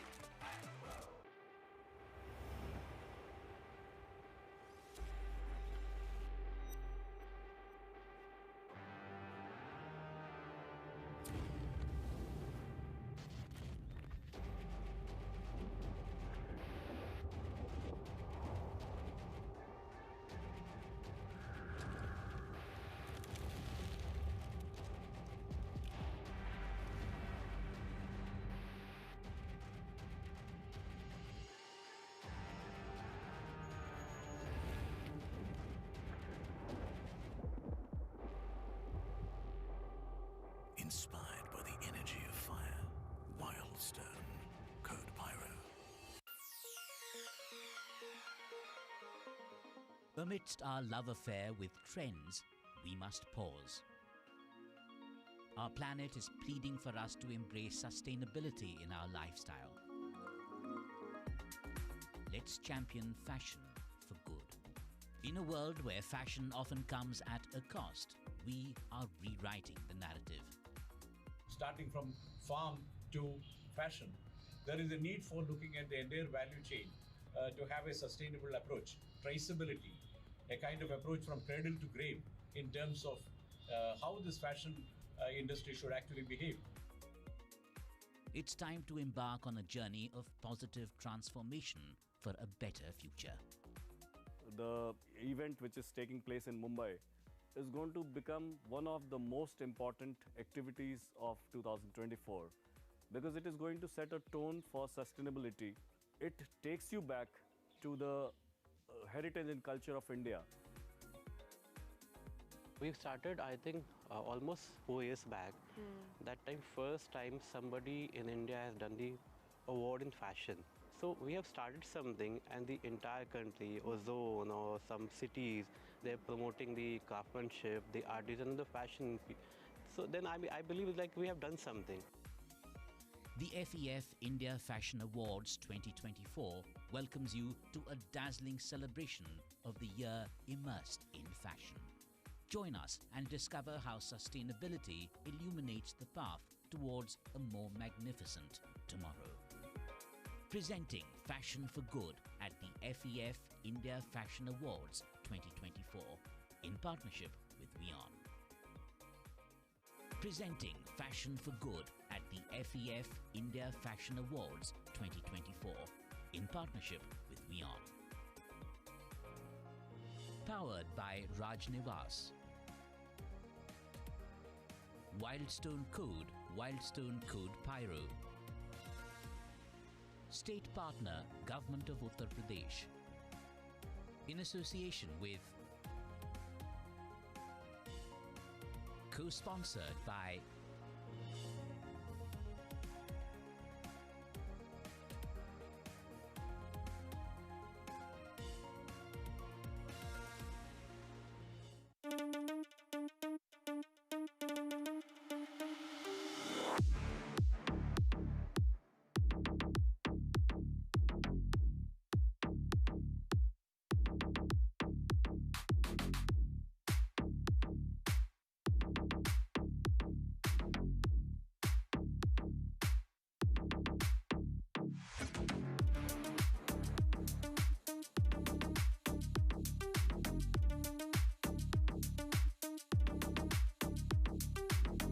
This is the first fashion award given the first recognition to artisans of India, who are the soul of this country's textile and fashion. This award really makes me feel that my work of so many years is accomplished.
How do you start an iconic movement? Mannerism would say it's all about refinement and richness of invention.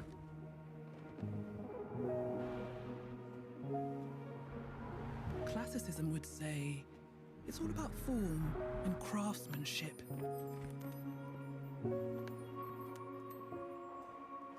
Impressionism might answer, it's all about capturing the magic of every single moment. While Surrealism would find all of this quite, well, surprising. After all, it's about creating the icon of a new movement.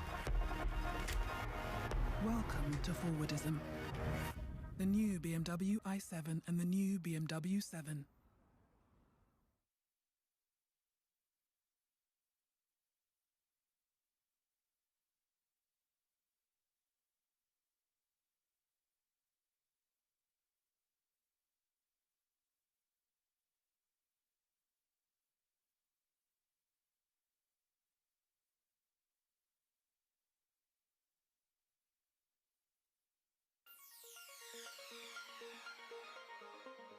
Amidst our love affair with trends, we must pause. Our planet is pleading for us to embrace sustainability in our lifestyle.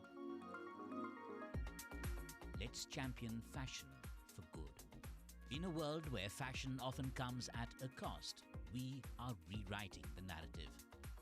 Starting from farm to fashion, there is a need for looking at the entire value chain to have a sustainable approach, traceability, a kind of approach from cradle to grave in terms of how this fashion industry should actually behave. It's time to embark on a journey of positive transformation for a better future. The event which is taking place in Mumbai is going to become one of the most important activities of 2024 because it is going to set a tone for sustainability. It takes you back to the heritage and culture of India. We've started, I think, almost 4 years back. That time, first time somebody in India has done the award in fashion. So we have started something, and the entire country, or zone, or some cities, they're promoting the craftsmanship, the artisan, the fashion. So then I believe like we have done something. The FEF India Fashion Awards 2024 welcomes you to a dazzling celebration of the year immersed in fashion. Join us and discover how sustainability illuminates the path towards a more magnificent tomorrow. Presenting Fashion for Good at the FEF India Fashion Awards 2024 in partnership with WION.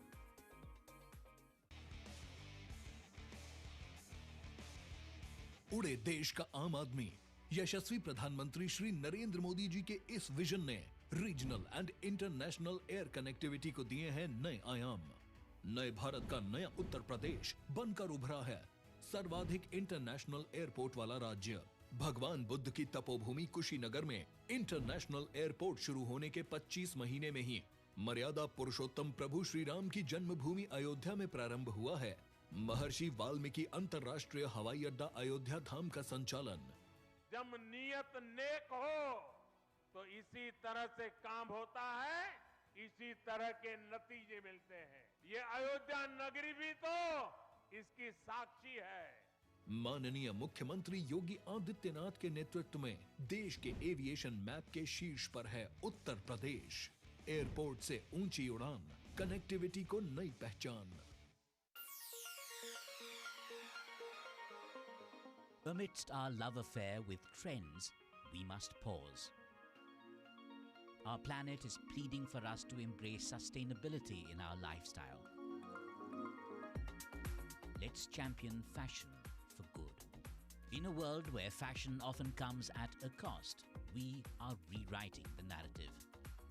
Starting from farm to fashion, there is a need for looking at the entire value chain to have a sustainable approach, traceability, a kind of approach from cradle to grave in terms of how this fashion industry should actually behave.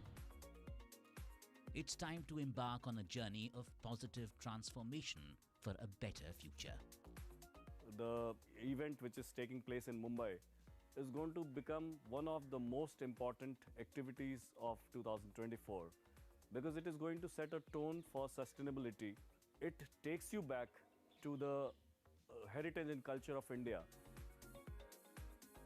We've started, I think, almost 4 years back. That time, first time somebody in India has done the award in fashion. So we have started something, and the entire country, or zone, or some cities, they're promoting the craftsmanship, the artisan, the fashion. So then I believe like we have done something. The FEF India Fashion Awards 2024 welcomes you to a dazzling celebration of the year immersed in fashion. Join us and discover how sustainability illuminates the path towards a more magnificent tomorrow. Presenting Fashion for Good at the FEF India Fashion Awards 2024 in partnership with WION.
Amidst our love affair with trends, we must pause. Our planet is pleading for us to embrace sustainability in our lifestyle. Let's champion fashion for good. In a world where fashion often comes at a cost, we are rewriting the narrative. Starting from farm to fashion, there is a need for looking at the entire value chain to have a sustainable approach, traceability, a kind of approach from cradle to grave in terms of how this fashion industry should actually behave. It's time to embark on a journey of positive transformation for a better future. The event which is taking place in Mumbai is going to become one of the most important activities of 2024 because it is going to set a tone for sustainability. It takes you back to the heritage and culture of India. We've started, I think, almost 4 years back. That time, first time somebody in India has done the award in fashion. So we have started something, and the entire country, or zone, or some cities, they're promoting the craftsmanship, the artisan, and the fashion. So then I believe like we have done something. The FEF India Fashion Awards 2024 welcomes you to a dazzling celebration of the year immersed in fashion. Join us and discover how sustainability illuminates the path towards a more magnificent tomorrow. Presenting Fashion for Good at the FEF India Fashion Awards 2024 in partnership with WION.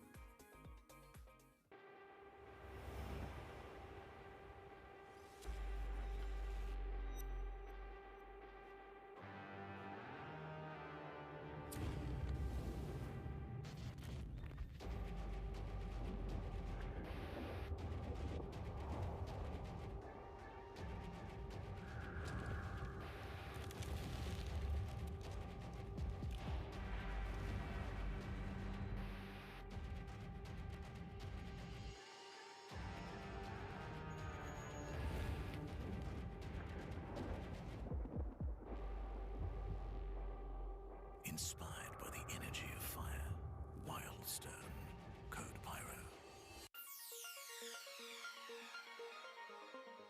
Amidst our love affair with trends, we must pause. Our planet is pleading for us to embrace sustainability in our lifestyle. Let's champion fashion for good. In a world where fashion often comes at a cost, I would request everyone to please come inside. We are about to begin shortly. We have a much awaited star-studded session which is coming up next. So I would request everybody to please come inside. We're about to begin in just 10 minutes from now.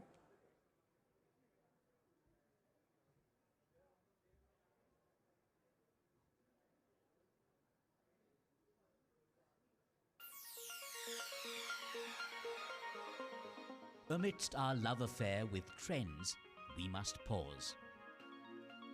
Our planet is pleading for us to embrace sustainability in our lifestyle. Let's champion fashion for good. In a world where fashion often comes at a cost, we are rewriting the narrative. Starting from farm to fashion, there is a need for looking at the entire value chain to have a sustainable approach, traceability, a kind of approach from cradle to grave in terms of how this fashion industry should actually behave. It's time to embark on a journey of positive transformation for a better future. The event which is taking place in Mumbai is going to become one of the most important activities of 2024 because it is going to set a tone for sustainability. It takes you back to the heritage and culture of India. We've started, I think, almost 4 years back. That time, first time somebody in India has done the award in fashion. So we have started something, and the entire country, or zone, or some cities, they're promoting the craftsmanship, the artisan, and the fashion. So then I believe like we have done something. The FEF India Fashion Awards 2024 welcomes you to a dazzling celebration of the year immersed in fashion. Join us and discover how sustainability illuminates the path towards a more magnificent tomorrow. Presenting Fashion for Good at the FEF India Fashion Awards 2024 in partnership with WION. Presenting Fashion for Good at the FEF India Fashion Awards 2024 in partnership with WION. Powered by Raj Nivas. Wildstone Code Pyro. State partner, Government of Uttar Pradesh. In association with co-sponsored by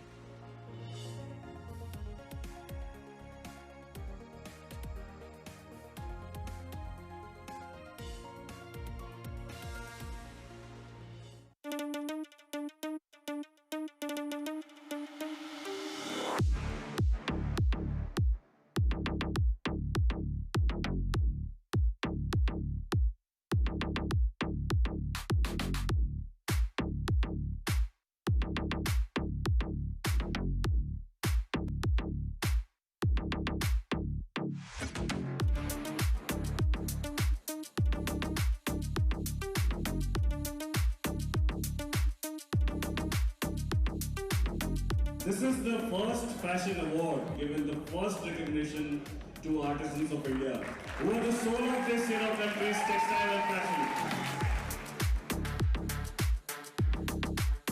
This award really makes me feel that my work of so many years is accomplished.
How do you start an iconic movement? Mannerism would say it's all about refinement and richness of invention.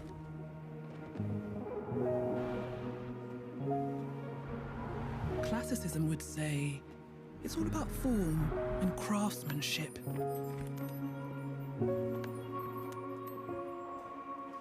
Impressionism might answer, it's all about capturing the magic of every single moment. While Surrealism would find all of this quite, well, surprising. After all, it's about creating the icon of a new movement. Welcome to Forwardism. The new BMW i7 and the new BMW 7.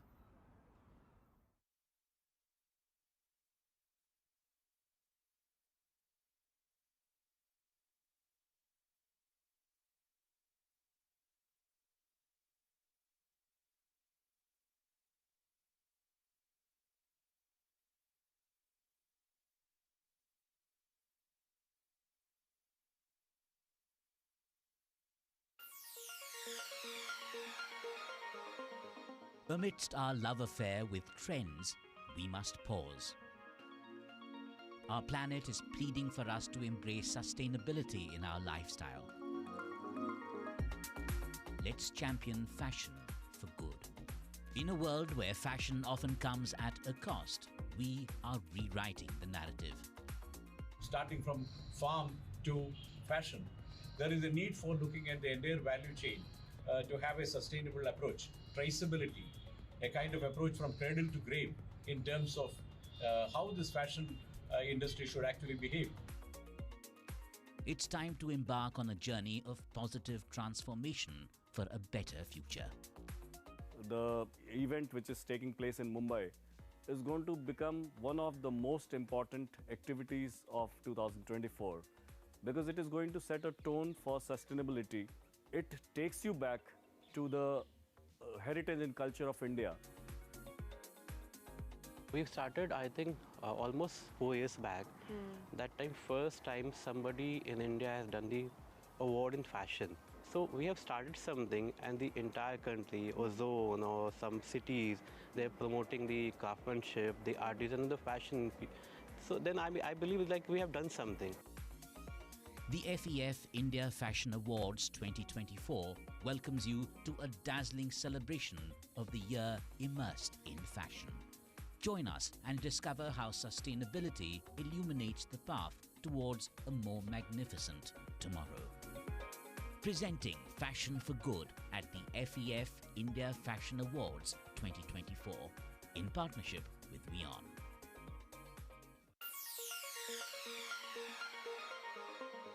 Amidst our love affair with trends, we must pause. Our planet is pleading for us to embrace sustainability in our lifestyle. Let's champion fashion for good. In a world where fashion often comes at a cost, we are rewriting the narrative. Starting from farm to fashion, there is a need for looking at the entire value chain to have a sustainable approach, traceability, a kind of approach from cradle to grave in terms of how this fashion industry should actually behave. It's time to embark on a journey of positive transformation for a better future. The event which is taking place in Mumbai is going to become one of the most important activities of 2024 because it is going to set a tone for sustainability. It takes you back to the heritage and culture of India. We've started, I think, almost 4 years back. That time, first time somebody in India has done the award in fashion. So we have started something, and the entire country, or zone, or some cities, they're promoting the craftsmanship, the artisan, the fashion. So then I believe like we have done something. The FEF India Fashion Awards 2024 welcomes you to a dazzling... Requesting everyone to settle down and put your mobile phones in silent mode. The event will begin shortly.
Powered by Rajnivas.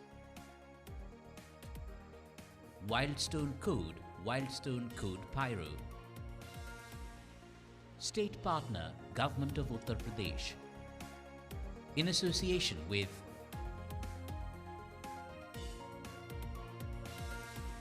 co-sponsored by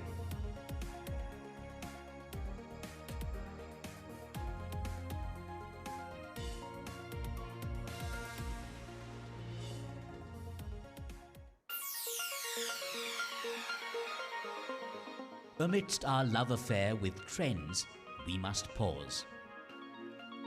Our planet is pleading for us to embrace sustainability in our lifestyle. Let's champion fashion for good. In a world where fashion often comes at a cost, we are rewriting the narrative.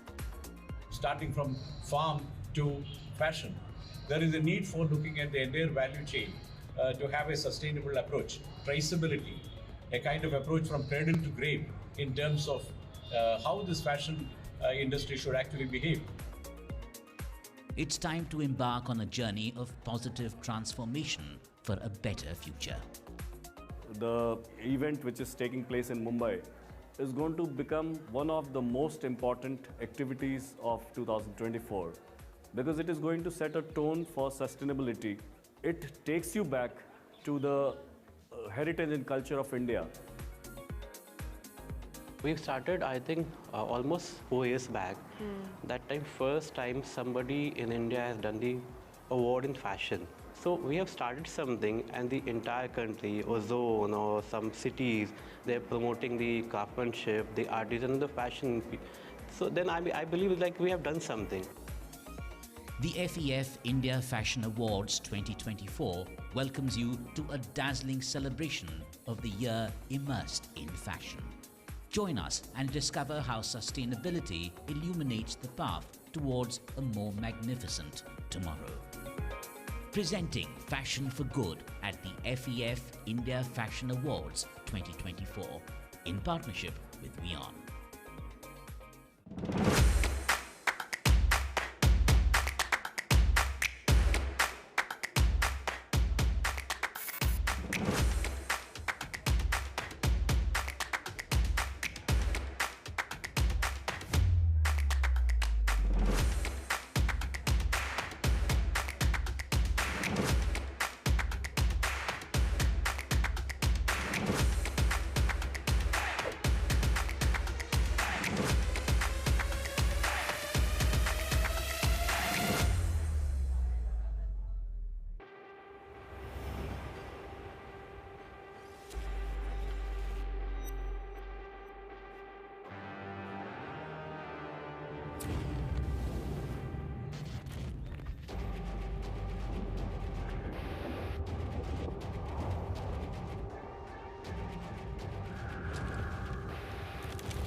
Inspired by the energy of fire, Wildstone Code Pyro.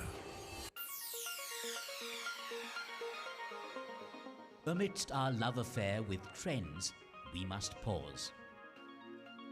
Our planet is pleading for us to embrace sustainability in our lifestyle. Let's champion fashion for good. In a world where fashion often comes at a cost, we are rewriting the narrative. Starting from farm to fashion, there is a need for looking at the entire value chain to have a sustainable approach, traceability, a kind of approach from cradle to grave in terms of how this fashion industry should actually behave. It's time to embark on a journey of positive transformation for a better future.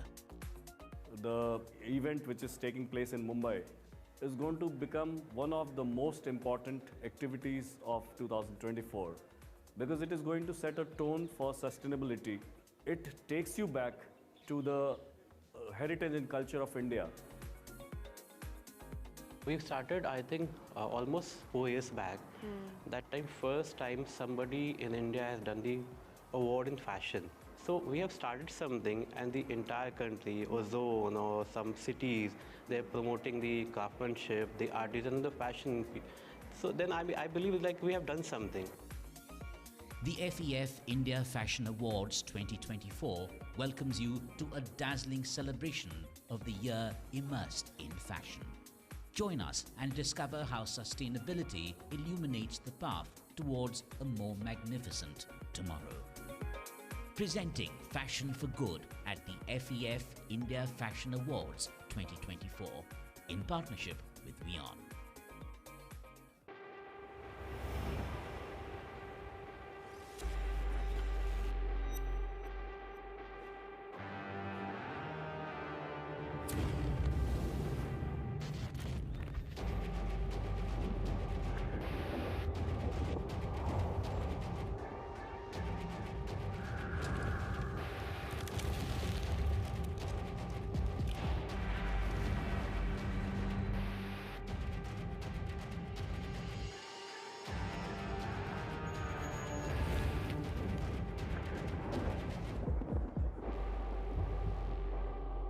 Inspired by the energy of fire, wild stone, code pyro. Amidst our love affair with trends, we must pause. Our planet is pleading for us to embrace sustainability in our lifestyle. Let's champion fashion for good. In a world where fashion often comes at a cost, we are rewriting the narrative. Starting from farm to fashion, there is a need for looking at the entire value chain to have a sustainable approach, traceability, a kind of approach from cradle to grave in terms of how this fashion industry should actually behave. It's time to embark on a journey of positive transformation for a better future. The event which is taking place in Mumbai is going to become one of the most important activities of 2024 because it is going to set a tone for sustainability. It takes you back to the heritage and culture of India. We've started, I think, almost 4 years back. That time, first time somebody in India has done the award in fashion. So we have started something, and the entire country, or zone, or some cities, they're promoting the craftsmanship, the artisan, the fashion. So then I believe like we have done something. The FEF India Fashion Awards 2024 welcomes you to a dazzling celebration of the year immersed in fashion. Join us and discover how sustainability illuminates the path towards a more magnificent tomorrow. Presenting Fashion for Good at the FEF India Fashion Awards 2024 in partnership with WION.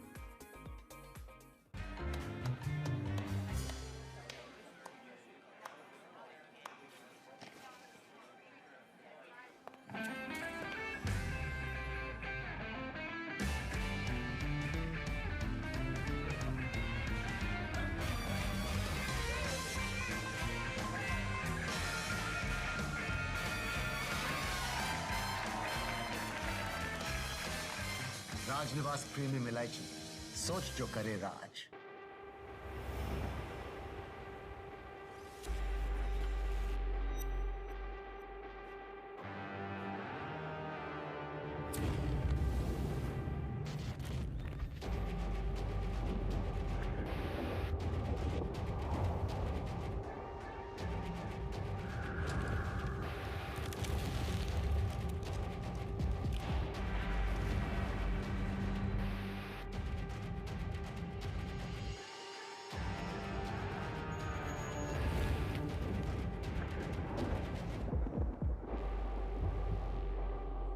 Inspired by the energy of fire, wild stone, code pyro.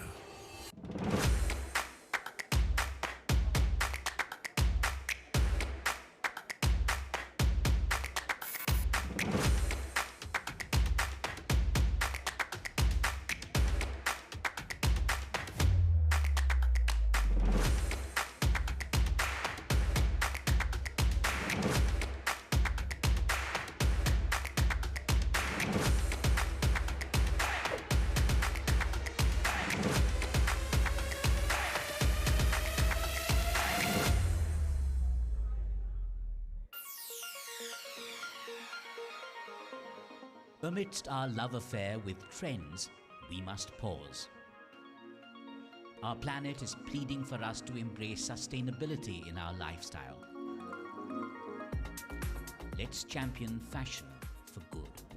In a world where fashion often comes at a cost, we are rewriting the narrative. Starting from farm to fashion, there is a need for looking at the entire value chain to have a sustainable approach, traceability, a kind of approach from cradle to grave. Gentlemen, thank you so much for being so patient here with us. We're just about to begin with a very star-studded affair and a panel session. We have Tamanna Bhatia here with us. Can we have a round of applause for Miss Tamanna, ladies and gentlemen?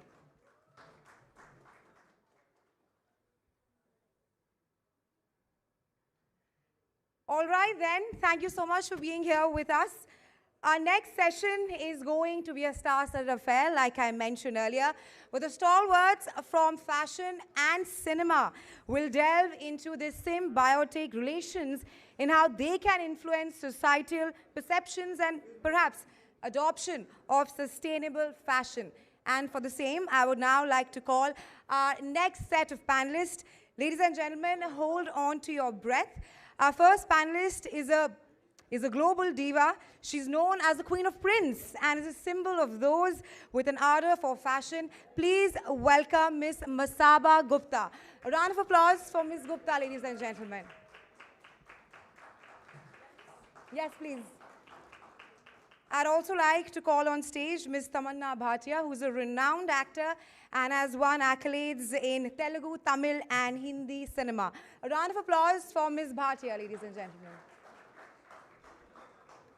We also have with us Namrata Sharma Zakaria, who is a movie critic. May I please request Ms. Zakaria to please come up on the stage. And this session will be moderated by none other than very famous Rajiv Masand, who is a movie critic and also a journalist. Can we please have a round of applause for our star-studded panelists? Thank you. Thank you. What an incredible panel. Thank you, guys. The irony is this is a panel on fashion and they got me. Apologies. Listen, we all know your sneaker game. 1 second. Does anyone know Rajiv's sneaker game? I do not. Why don't he I? has a massive sneaker game. So we have a moderator who. That's it. That's whether as he far as knows my it. that's as far as my fashion sort of interest goes. Fashion can slap me in the face and I will not recognize it. So you know the interesting thing about fashion and film is that there is such an interesting sort of intersection, right? I mean, and all three of you actually sort of represent it from each of your vantage points. I thought the best thing to do to start this conversation was to ask each of you, what's your earliest memory of watching a film, or maybe a movie star, perhaps in a film, perhaps otherwise, and thinking, wow, he or she is really stylish. Now that's really fashionable. Your first memory. For me, it has to be Karishma Kapoor. Yeah. In this wonderful song called, should I sing it? Yeah, please. Pyar dilon ka mela hai. I met Manish and I have grilled him. I've been like, did you do that bralette and that look? He was like, yes, that was me. Clips in the hair. And With, oh with God, glitter. I have Never gone forget. crazy as a baby, searching those butterfly clips and placing them all over my hair. And do you remember Karishma used to always wear those scarves? Yeah. Which, you know, of different colors. Yeah. So those were my first memories and I really used it a lot. So such fond memories that I have from her wardrobe. Okay, that's a good one. Masaba? Well, I have two. One was Rangila. Yes. Urmila Matondkar in Rangila. That was a turning point, wasn't it? Yeah. That was a turning point, and I just thought, damn, she's hot. And I also thought that it's just great chords. Like, she looks comfortable, and she's dancing, and she was doing some stuff. She was like climbing trees and stuff. I thought this is comfortable fashion, you know. It was great. And I think the other turning point for me personally was Kuch Kuch Hota Hai. Yes. I asked my mother. I did not eat until I got Kajol's tracksuit. It was velour, you know, that fabric. And there was the bracelet that said cool. Cool, yes. And I wanted it all. So these were the two turning points for me. Good choices. Namrata? I'm letting my age out. And It was actually Simi Garewal in Kars. Yes. I mean, all the furs and the leathers. I mean, she epitomizes what we call today mob wife. And quintessential, like femme fatale, you know, with blood on her hands. And I just thought she looked too good to be a good girl. And that background music when she came. Da-na-na-na, who remembers? Okay. Lovely. Thank you. Those are great choices. Tamanna, you know, I want to ask you, how important is fashion to a movie star today?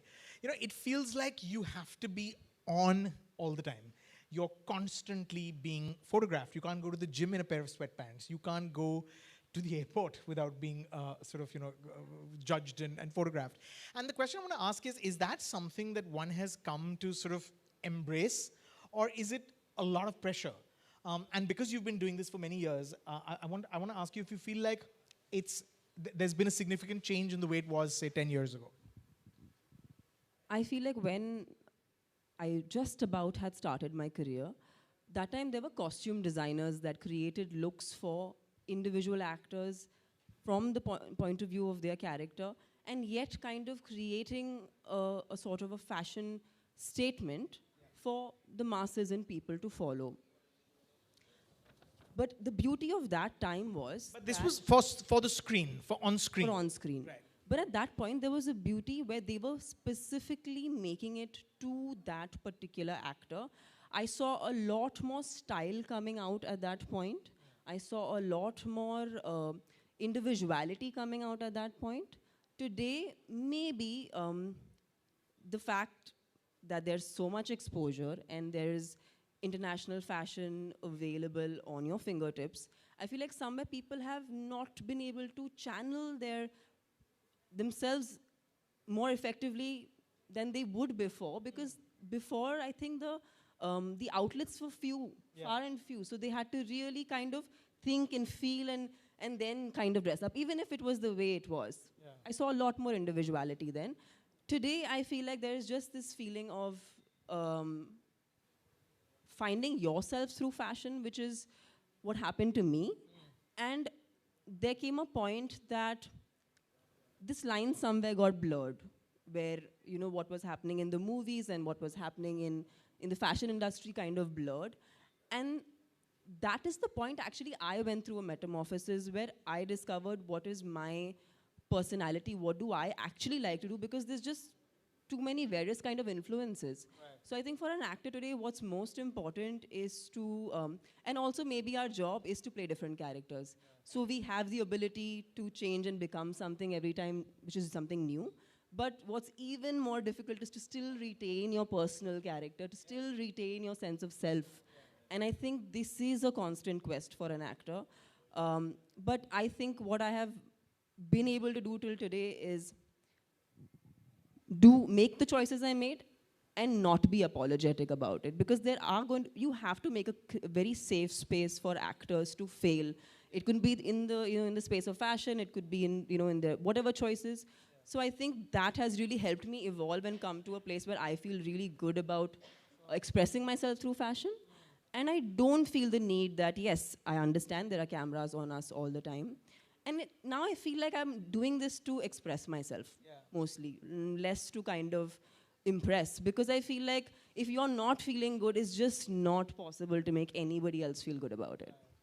But how brave are you with your fashion choices, knowing that everything's being judged, everything's being sort of marked out and said, how could she, how could they? I mean, is an actor, you just have to sort of brave it and go with what you think looks good and not care about what people say? You know, Rajiv, whenever I listened to everybody now, I made the worst decisions. That's the easiest way to make a wrong decision, is listen to everyone. The day I walked out with what I wanted to wear and I thought I was looking good in, I think I was looking my best. And I think that's what I discovered, that just don't listen to anybody. If it makes sense to you, that's all that matters, because that's one thing you will not regret. You might regret listening to somebody else and making a mess, but you will never regret listening to yourself, because it's fine. You can make a mistake. It's much nicer than making a mistake because someone else told you to. Sure. That makes sense. Masaba, you know, there was a time not terribly long ago, and I think it's probably true to some degree even now, where fashion purists say Bollywood isn't cool. Bollywood isn't fashion cool. It isn't real fashion. And I mean, there was a time, right, when they didn't want a film star on a runway because it would just take away the focus from the clothes. It was all about the showstopper. The clothes should do all the talking. It's a very Namrata question. I must say. Well, I will admit I did do some research with her last night.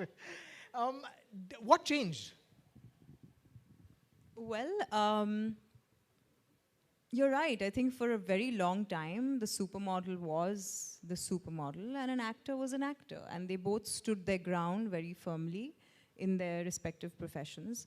And I think somehow we just went into, and you know, I'll tell you something, Rajiv, we may like it or not, but I think in this country only two things really work, Bollywood and cricket, and shadis. So, you know, and Shraddh, let me tell you, you can say that I'm following this trend and that trend, but if the Shraddh is on, dude, you're in for trouble, like I'll tell you that, okay?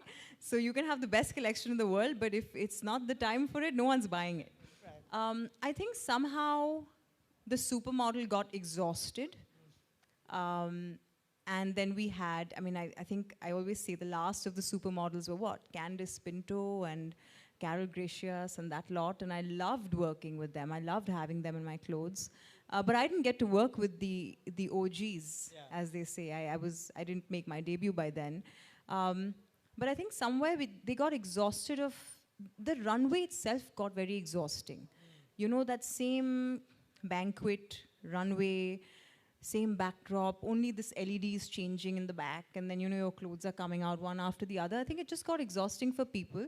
I always thought fashion shows were a parallel universe you take the audience into. And somehow we stopped doing that because just the frequency of shows, the number of shows got more and more and more. And then suddenly every design house and designer started to wonder, okay, how do I grab more eyeballs? And that's where Bollywood stepped in. And then suddenly now it's almost like the norm where, I mean, I haven't done a runway show in a very long time because I don't see the point in it for my brand. I rather spend that much effort and time and money on a beautiful campaign like I did with Kareena. Yeah. And I just find that today it's the norm. It's the norm to have a star walk out one after the other. But I just think if it works for a fashion brand, why not? You know, we've become too critical of it also. But I think that most of the time, designers are mindless about their choices of Bollywood. It's a very, who's available and what rate. That's right. You know? Yes. And who will fit my clothes and who's going to have more social media followers, and I will take that person. I think that person has to be an expression of what your brand stands for. And that is lost. So take us through the campaign that you just did with Kareena, which is a smashing campaign. Why was she the right person? What was the thought behind that? And what did it do for your business? You know, she was the right person because nobody that I spoke to, and like Tamanna said, if you want to make the worst mistake, ask everyone. So I asked around, and everyone said, Kareena is not, you know, you don't think of her as the bride. And I said, that's why Kareena will be my bride, you know. And I am very into, I like working with actors who are also incredibly powerful human beings, you know, who have something to say in their personal life as well. Because I think that actors' lives don't stop on cellulite. They always carry forward. You know, they become icons. You want to live like them, dress like them, eat like them. And I want to do all of that like Kareena. You know, she makes me aspire to wear different hats, different, you know, just take on different roles. And with so much ease, she's so comfortable in her body. There was not one question about, shoot me from this angle. This is my better side. I look better, like nothing. It was just, I'm your muse for the day and you do with me what you want. Nice. And I think at that stage in her career, where she is, she could have very well commanded a room and said, you shoot me, I call the shots. Right. But I think for me it was important that I like the human more than I like the actor. Right. And that the human resonates with the people who buy my clothes. You know, we're not a brand that is overly commercial in that sense. We've always been a little bit niche. We do things slightly off-center, like I say. Yeah. And Kareena is off-center, but yet she's the center of everyone's universe somehow. So, yeah. Lovely. Namrata, when did Bollywood become fashion cool? I think it's always been. I just think that we haven't given the association between Bollywood and fashion enough credit. I don't know why they've been in two parallel universes, because they have such a symbiotic relationship. I can't, I don't think Bollywood can survive without beautiful clothes. And I don't think fashion should ignore Bollywood at all. Simply because, you know, we can, I mean, movie stars can sell snow to an Eskimo. And I mean, can you imagine if Emporio Armani said, I don't want to dress, you know, Richard Gere for the Oscars or whatever, we'd have no red carpet at all, you know. And I think now, you know, designers have come to a point where they will do anything and everything to sort of dress a movie star, any movie star, whoever's available, whoever they can afford. But other than the red carpet and other than you know, dressing up people for events and for Instagram, the mediums have with cinema is as old as cinema itself, right? So I don't think that the two can be or should be thought of as independent of each other. They're very, very interdependent, I think. So to all of you, I mean, does fashion influence films or do films influence fashion? What came first, the chicken or the egg? Yeah, it is that, right? I think films influence everything. Yeah. In this country at least, right? In this country, they do. And it's probably a thing of the West where, you know, you have both sort of going hand in hand. But I think fashion somehow, and I'm talking about the current scenario and the current, with the boom of OTT and everything, I think fashion has become a little bit more of a front runner only because it's kind of like a mirror to society, you know, and you can really tell what a society is feeling, going through, what the women are going through in a society, how they're feeling through the way, you know, you see fashion brands dress women and the way you see them style people. Like, we've become a lot braver. Fashion's become so brave in this country. It's no longer just about a certain look. It's much braver. Also, it's been given credit now, which it wasn't given earlier. I mean, I think the National Award for Costume Design is not a very old thing. It's probably just 10 or 15 years old. And I think fashion was not taken seriously and costume was not taken seriously, but it's such an important part of filmmaking too. Amanna? I think as time elapses, whichever medium is the most strongest is going to slowly and steadily change the way we consume fashion. Fashion was very much a part of Bollywood, only that we were creating it differently. And of course, the best of costume designers were exposed to fashion all over the world, and they were bringing it to us, and we didn't even know about it because we never had those books to read, we never had runway shows to watch. So how we were watching their interpretation of fashion was through movies. And then the moment technology moved and we had exposure of everything that's going on in any part of the world, slowly that kind of became together, and now it's just, it's exploded, I think. There's too much. It's really, I don't know if it's a good thing or not, and I don't know how to take yourself away from it, because it's like you love watching it as well, and you should also not watch it so you can create something of your own. Right. So I don't know, maybe it's a good Masaba question. How do you, when you look at so many things that exist outside, how do you go back inside and create something new out of that? I mean, where do you get the inspiration from? Because as creative people, we need something, some food for thought, some food for creation. Some silence. And some silence. Some blankness. No, but you know, I think, to be honest, we're not really inventing the next pair of jeans. I'll tell you that, I'm very honest about that. Nor am I inventing the next white shirt, which everyone's going to wear. There is a template. You know, when it comes to bridal, there's a template. When it comes to ready-to-wear, there's a template. When it comes to India, I mean, the A-line kurta is the template, whether we like it or not, you know. And we can say fashion this and trend that and this forecast and that, but at the end of the day, the A-line kurta with a legging is the A-line kurta with the legging. It's like couture for this country. We love it, and Indians love it. And comfortable fabric, you know. So I think it's tough to, for me, it's very hard because I'm very active on social media. And I sometimes find it so hard not to be constantly influenced by something, and I think that, oh, is this the way things are going? Then I may as well follow their lead. But then I do have a little fun. I have a little cocoon where I go away, and that's where I have my fun, and that's where I don't make any money off it, and I have my fun. So yeah.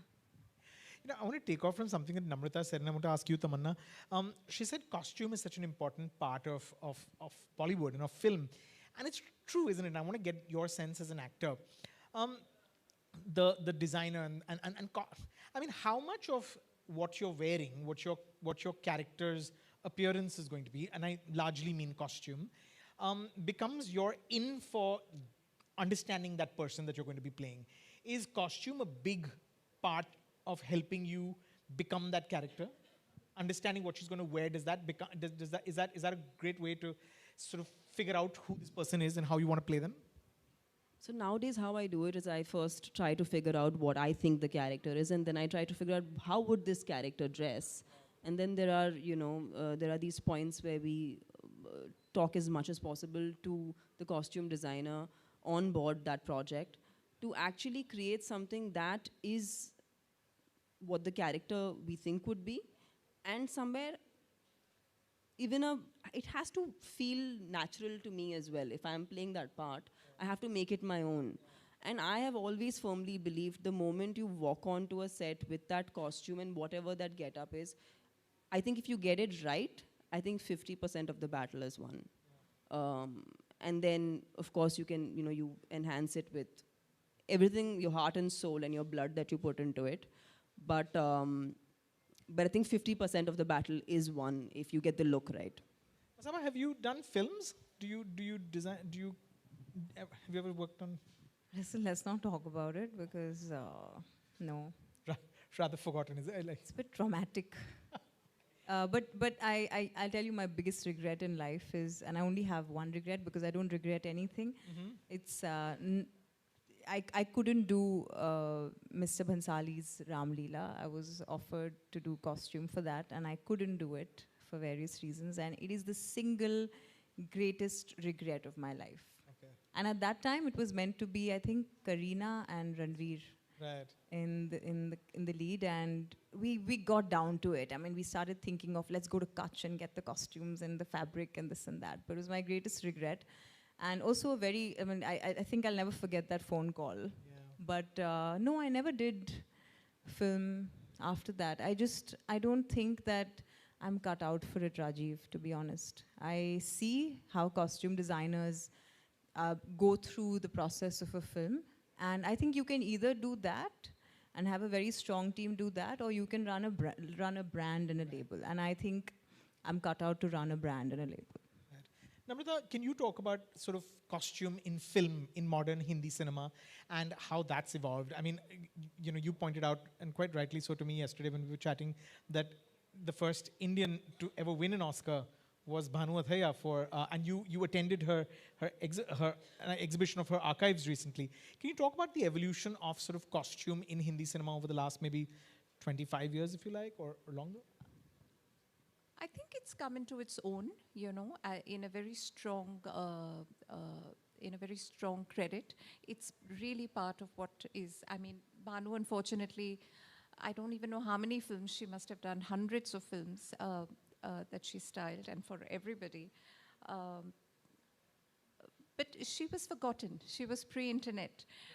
By the time the internet came about and by social media came about, by the time the fashion industry was sort of born in India, Bhanu was retired, I think her last film was Swadesh, right? And, but now I see so many people who want to style for films, like Riya Kapoor, who I'm a big fan of. I mean, she's a great producer and a director and a fabulous stylist too. She has a film coming out, and all her films sort of are so playful with their costumes as well. And I cannot imagine you giving up Ram Leela. I would have done it for you and taken your name. I can't, I think it's one of the most beautifully styled films, Bhansali's Ram Leela. For me, also being a fashion sort of writer, it's such an important part of a movie experience to sort of enjoy what the characters are wearing, enjoy how the film is styled.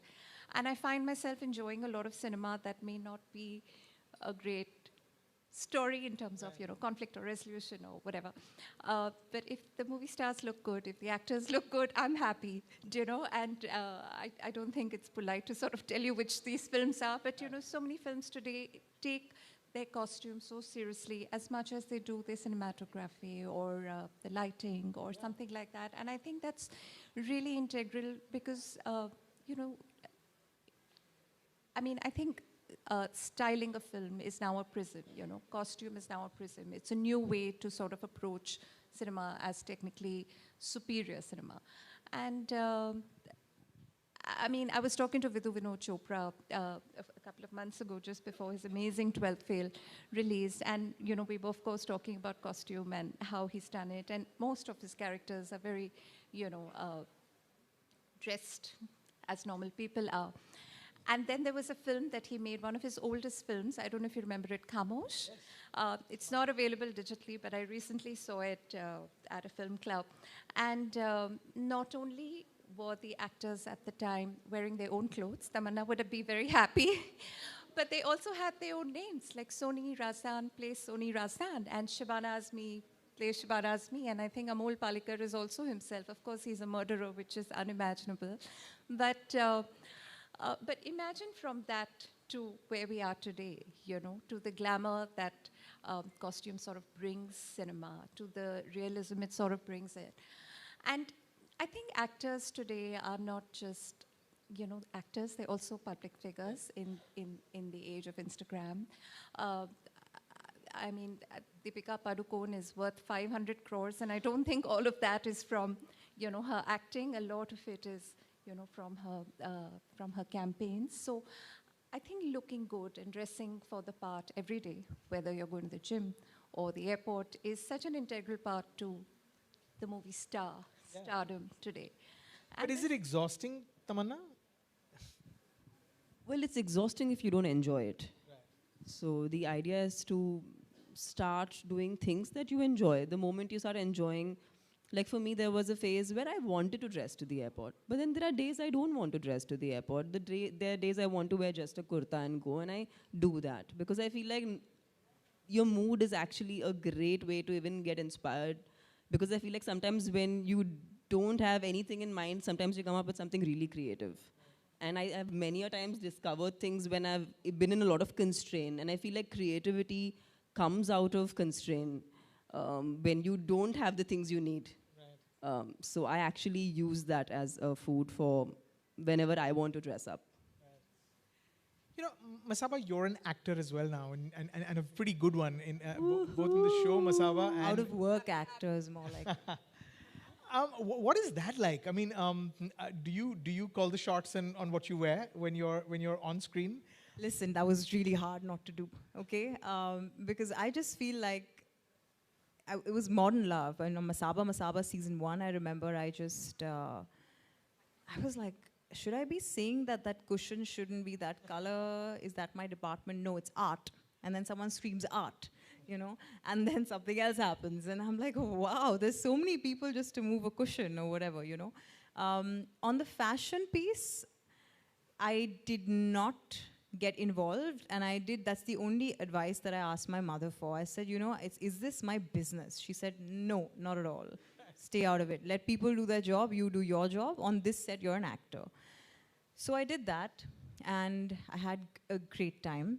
But I remember in season 2, I wanted to upgrade, everything that we did, everything from the lighting to the set, the costume, everything was just a step up, because I don't think that season 1 was 100%, and very openly calling that out. But I remember in season 2, I said, let's just get an upgrade. Yeah. And we did that, and we had a lot more fun with costumes. So a lot of even the other cast was much better dressed. And I think we learned, because this was a new format. On Modern Love, I think that's the first time, and I agree with what Tamanna said, where 50% of the job of an actor is done when you're dressed to the T, for that part. And I remember in Modern Love, I was playing this girl from Thane, would you believe it? And I was supposed to have like one pair of sneakers and like loose jeans and this boy shirt on top. And my hair was in a ponytail. And I was wearing this liner, you know, that very, I call it the mummy liner, you know, it's just like, it's thick and it doesn't do anything for anyone's eyes. Okay. You know, I'm into the winged liner situation. And I remember telling the director, I said, this is not me. He said, yeah, exactly. This is not you. You're not playing yourself. You know, you're playing a character. And that's when I understood the power of how when you dress a certain way, you dress like the character. It does so much of the job that dialogue even cannot do, you know. Your body language changes, the way you know, the chemistry with your co-star changes, everything changes. And I remember I said, can I just have a little bit of a flick? Can I just have a little bit more contouring? He said, no, you can't. You're a regular girl, you can't do all of this. So I really believe in the power of costume to do a lot of the storytelling and introduction for a character before the character can even speak a word. And it's very powerful. Amana, what happens when you're in, I don't want to use the word conflict, that's a strong word, but in disagreement, the way that you see this character might be a little bit different from the way that your director does or your costume designer does, and the disagreement is over the visual element of how this character is going to look. What tends to happen? You also bring years of experience as an actor. Is your voice heard as an actor? I think today, yes. But what I like to do, and I love doing this with my team, and as you know, Rajiv, films will always be teamwork. Whether we like it or not, it's not one person's perspective that's being put out there. It's one person's vision, yes, but there are lots of different perspectives, energies that come together to create someone's vision. So I think today's filmmakers are a lot more you know, aware that an actor is actually going to make that character his own. So I do have times when there's a disagreement, and whenever there is a disagreement, what I actually do is, like for example, the skin tone that I have. Recently I was supposed to do a look test for something, and they wanted me to try a warmer skin tone. Which I was very happy to explore because I've done it in films like Bahubali, I've done it in films, a Tamil film called Devi. So I've done it a bunch of times. And because I do believe one must fully transform when a character demands it. But even in just in the span of what, Bahubali is what, 7-8 years ago? You know, the digital, the way the digital film camera is capturing us today, it can literally see the pores of our skin. So if I am wearing something that's like a layer on my skin, it's going to look synthetic. It's going to look like makeup, and that's a layer between the audience and me. And that was how I felt about it. But I truly feel because this is a teamwork, we need to make sure that everybody feels the same as we feel. Right. So I went through the process of applying that to then it was my director himself was like, I don't think this works. So I feel like in films, we either convince the other person or we get convinced. Right. And when you know you're saying something that's true and strong, you stand by it and you fight for it. And yeah, and at the end, the film should work. Right. After all this drama that we have put through, the last thing that we're hoping is this movie and this character is liked by people. Right. So that's the main goal, actually. Masaba, when you're dressing an actor, it could be for a public appearance, it could be for a campaign. Again, are you trying to find what in your sort of atelier suits their personality? Are you trying to get them to be a little brave? What is the push and pull when you're working with actors? Well, I think because there's stylists for pretty much every actor today, I think it first starts with their vision of, the actor that they're styling. And then you sort of go down into, okay, what event are they going to? And are they going to be comfortable in this for many hours? Or is this something that's just going to be a quick photo op and out, I think it really depends on that. what I do find is that sometimes there is a gap between what the stylist and the actor want, you know. And I always go the extra mile in the way that I say, I think you should give this a shot, you know, because an actor could be looking a certain way. Or sometimes when I'm designing a piece, just recently I was designing something and I just said, this has Alia written all over it. And I just thought of that. And I don't really dress Alia that much. So I think what happens is that you always find pieces that suit a certain personality, but there is that, first there's the stylist assistant, and then there is the stylist, and you know, there's a brief. Right. So I think that's how it typically works. Having said that, I think an actor does have a mind of their own. Like even with Tamanna, you know, every time I've had a conversation with her, she's always very clear about the color. Yeah. For example, like she's very clear about what color washes her out and what makes her skin really, you know, come out in that sense. So I think they always know. Sonam is somebody like that as well, who really just knows exactly what she'd like to wear. But there's some people who are very, very happy to just go with what the stylist will say. Right.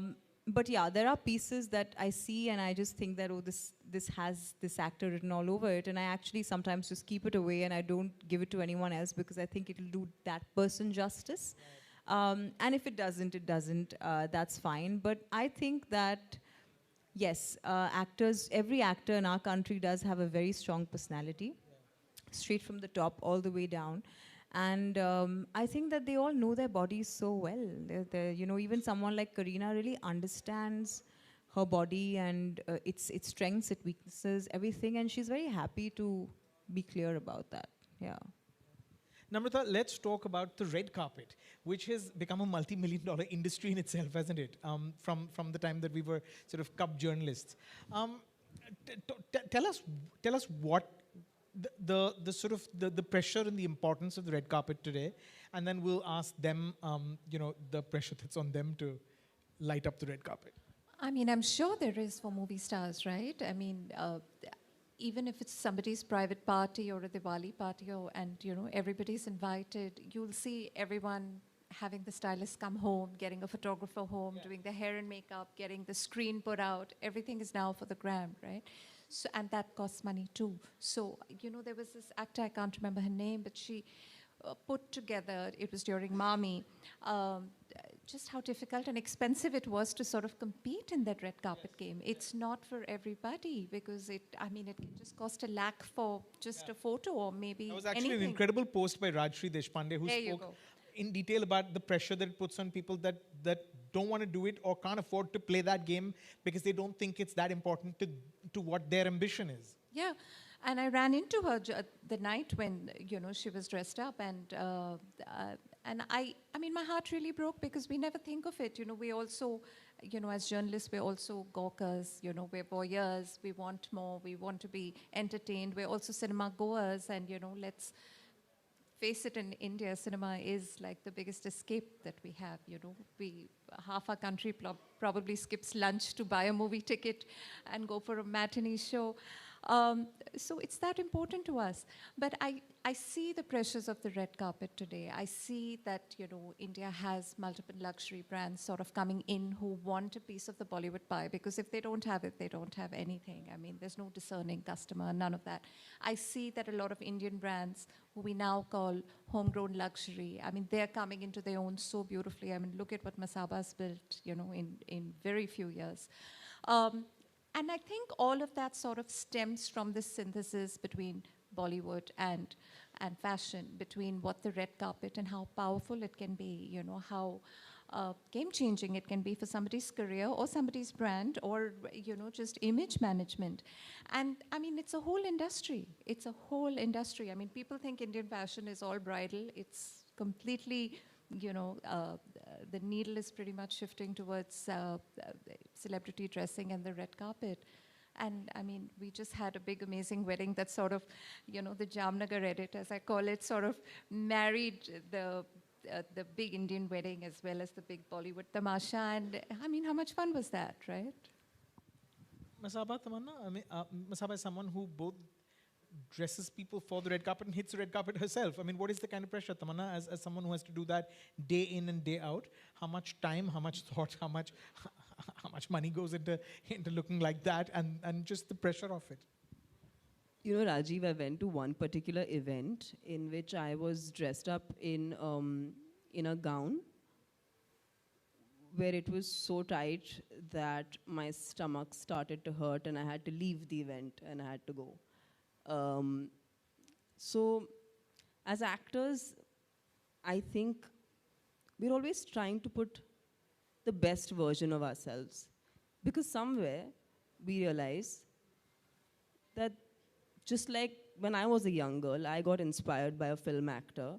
There'll be somebody out there watching me and getting inspired. But that particular night, when I wore that outfit, and I literally had a stomachache and I had to leave the event because of my tummy being upset, because of how tight and how I could not breathe, I decided that very night that never again will I do this. And never again would want to put another girl through that feeling that she needs to wear a dress that tight that she can't breathe in it. But I think that's the journey. We all need to make that journey where in the pursuit of putting our best foot forward, instead of crumbling under that pressure, we have to realize from that pressure that what is it that actually matters, and what actually makes you feel good and comfortable, and what is the standard that you want to set for people, because the standard of beauty is just, sometimes it's bizarre and it's not, I mean, realistic to khair hai hi nahi, but not even about realism. I'm saying it has to be human. Yeah. You know, let's just get that part. So I think that's what I'm aiming for today. I'm definitely in a place where I feel like a red carpet is an opportunity for me to have fun. Yeah. And dress up. And yes, it is literally, it is pretty much, giving an organ away. That sort of expense is needed for a certain day. But I guess I look at it like a business, because I feel like as actors, like how she said, today we are, if you are in the fashion industry or if you are in any way associated with it, it's a part of an investment into your job itself. I remember when I was a young girl, I didn't have the money, Rajiv. I was very, very young. I would have to take it from my parents. But there would be no budget for costumes, for film. I've taken my own costumes and I've gone and shot songs. So today as an actor, yes, it's hard it's not possible for everybody to do it. But if you are in the position to do it, I think a smart business person or a smart potential entrepreneur would always think about, how can I put into my own work, because I am my own work. So, yeah. Lovely. Yeah. Saba? Honestly, Rajiv, I think do what you can with, with what your means are. I really believe that. And I think do it more from a point of, like, I think it's going to be hell for everyone's mental health to begin with. To see or to match up to the standard of looking a certain way and having a certain body and having certain hair makeup and jewels all the time. I think it's, I worry about the next generation, because I think that they have this, they're only thinking of, how do I, have the money to get to this? It's scary. How do I live up to this image that I have created for myself on social media? Do it like a job, detach yourself from it, and don't get emotional about it. दिमाग खराब हो जाएगा. And आपका दिमाग खराब हो गया ना, तो red carpet क्या फायदा है? What's the point? Why would you want to do anything that you don't have fun doing? Why don't you, you enjoy it? And I'll tell you, I was this close to my mind I'm just going bonkers. And literally, my mother has pulled me out of it, because she said, do you really need hair makeup? Like, you didn't brush your hair as a kid. You don't know how to brush your damn hair, or like put on lipstick. So I think it's, when I can do it, I do it. When I don't, and certain days I don't have the energy, Rajiv, to finish a whole day's work. I have about 370 people in my company to deal with all of that, and then come back and sit in a hair makeup chair and get into costume and then and get acidity because of a tight dress. I can't do it, and I don't do it. some days when I can, like today I really wanted to wear a sari and I pulled out my best sari, you know, from way back, and I said I'll dress up and I'll come for this. But days where I don't feel like it, I don't do it. I never push myself beyond a point where I know it's going to ruin my mental health. That's the most important thing for me. It's okay. I won't be the coolest thing for 1 week. It's fine. It's good advice. I'm going to open it out for questions in a minute, but I thought we'll lighten up the mood a little bit. What's your most embarrassing fashion faux pas that you've committed, to each of you? Wearing white lingerie under a black dress and then being papped with flash. Were you a sport about it when they dug into it? Yeah, I think I was. But this was pre social media. I don't know how I would feel about it now. Maybe I wouldn't do it, obviously. I hope I've learned. But yeah, I think I was quite a sport about it. Okay. Namita, you have a story? I mean, so many to mention, I think. But I'm always the most underdressed person in the room. Not today, but otherwise. I will take that honor today. Today, that honor belongs to you. Basant, you should have worn a jacket. But yeah, I think I need to dress up a little more, and I would be much happier if I did. Okay. Amana, you have a story? Too many, Rajiv, too many. And it's all documented. I started work at 15. So people have seen me grow up from 15. I'm 34 today. There's enough evidence of how terribly I failed on the internet. All you need to do is Google me. Yeah, but I'm really proud of it now. I just feel like I've come such a long way. And sometimes when I'm having a low day, I'm actually looking at those images. I'm like, itna to kharab nahi tha. I'm like, ye to theek hai.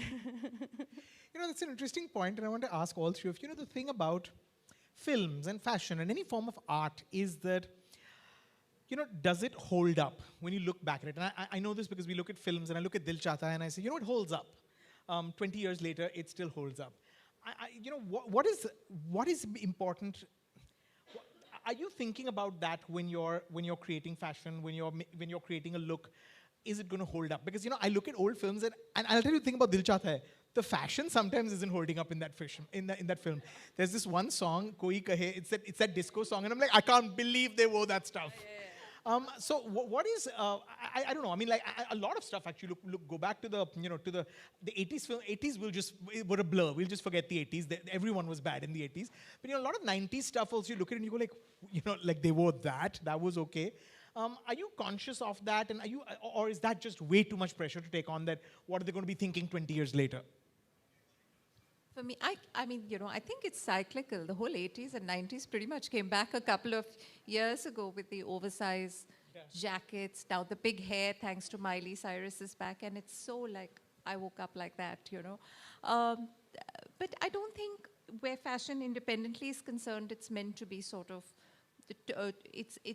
it's meant to be cyclical, like it's meant to have new things and all of that. And of course, we do have the idea of heirlooms and things that are classics and that, you know, stay forever, like the black dress or, you know, Audrey Hepburn and Edith Head. We can't talk about cinema and costume without talking about Edith Head. She is the she's the woman to have won the most Oscars ever. I think she has 8 or 9 or 10, and nobody sort of matches that. And of course, she's a costume designer.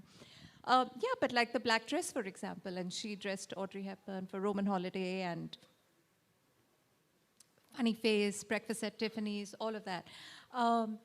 So some classics sort of remain and never go out of style, and that's really beautiful too. But I think it's, you know, cyclical fashion where you can have fun with things, where sometimes it's trendy and sometimes it's just passé is also fun. Do you guys want to add anything there? You know, I did a song last year called Kavala, which people loved on... it was a rage. People loved it. Yeah, the curly hair. So there were two kind of women who came up to me. One was someone middle-aged, and she was like, you know, I'm really thankful to you that I'm feeling that, you know, it's good to be curvy and it's good to, you know, be a bit chubby. And I did not till that moment realize that according to her, I was chubby in the song. I thought I was just fine. But it was nice to see that Indian women are curvy.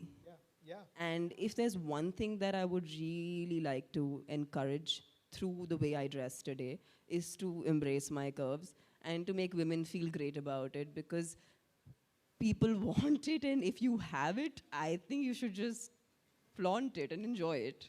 And then I had a very young girl who had made a reel on the same song, and she was like, you know, I went and I bought the same animal print fabric and I bought the same color and I made that, and I got it made from my tailor and I did this reel, and she was showing me the reel. So I was like, you know what, that's what's happening right now with what as actors we are doing. Someone that young is getting influenced in terms of ideas.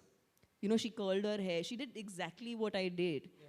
And so that's the influence we have right now. So I think the idea is to enjoy yourself and yeah, and just see the magic happen, because somewhere or the other, if you do something heartfelt, it touches people. I think when I'm creating, Rajiv, I definitely think about, well, I think things have changed actually for me, I have to say. When I started off, it was more about, is this on trend, or is this something that's going to be cool for now and be spoken about? And this is, I'm talking about 2009 when I started.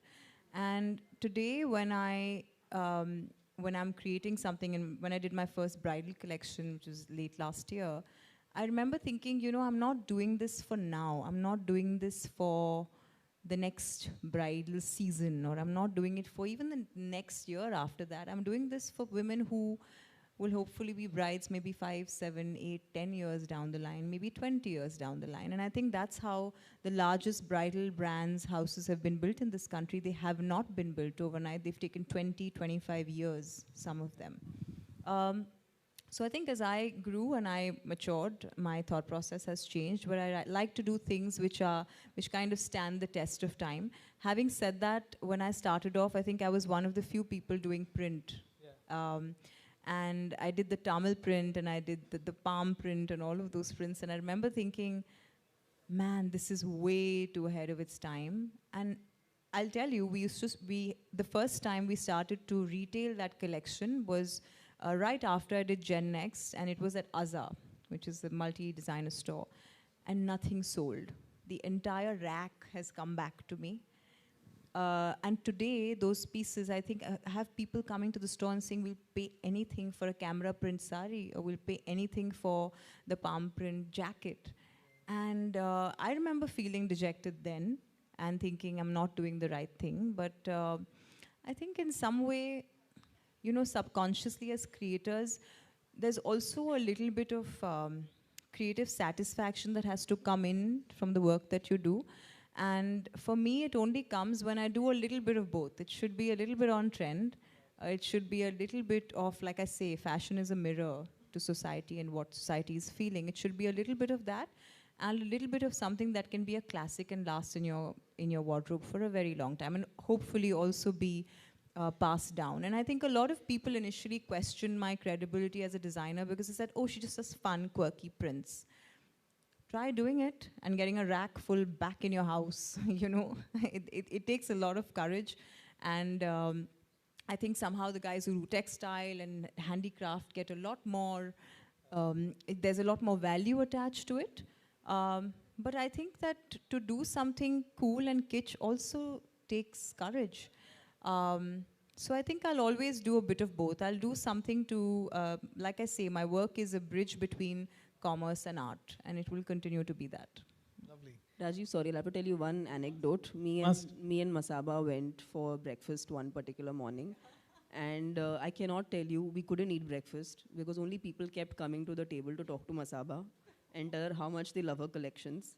And it was because you were in a cap and you just like were facing. No, I loved it. I was crowd. so happy to just see. And there were some people who were not from the country.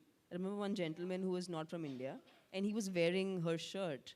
And he just like came up and he was like, listen, look, I'm wearing your shirt. And it was a matter of great pride that today Indian designers, Indian work is everywhere. It's really being spoken about. It's being celebrated. It's being looked up to. So I think it's a great time for Indian people to be so proud of what they do, be it in fashion or anything else. Lovely.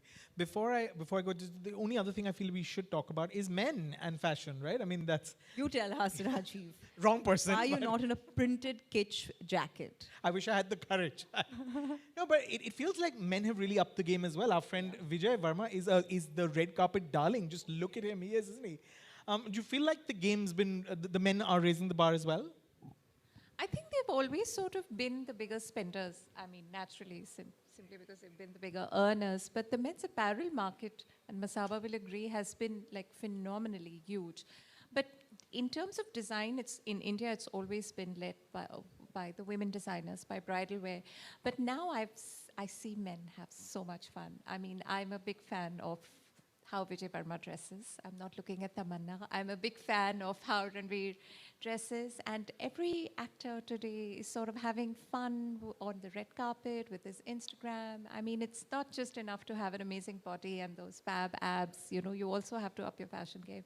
And I love that. And I see that translating into regular people. You know, a lot of grooms are not just showing up in like Fab India kurtas or, you know, whatever's available.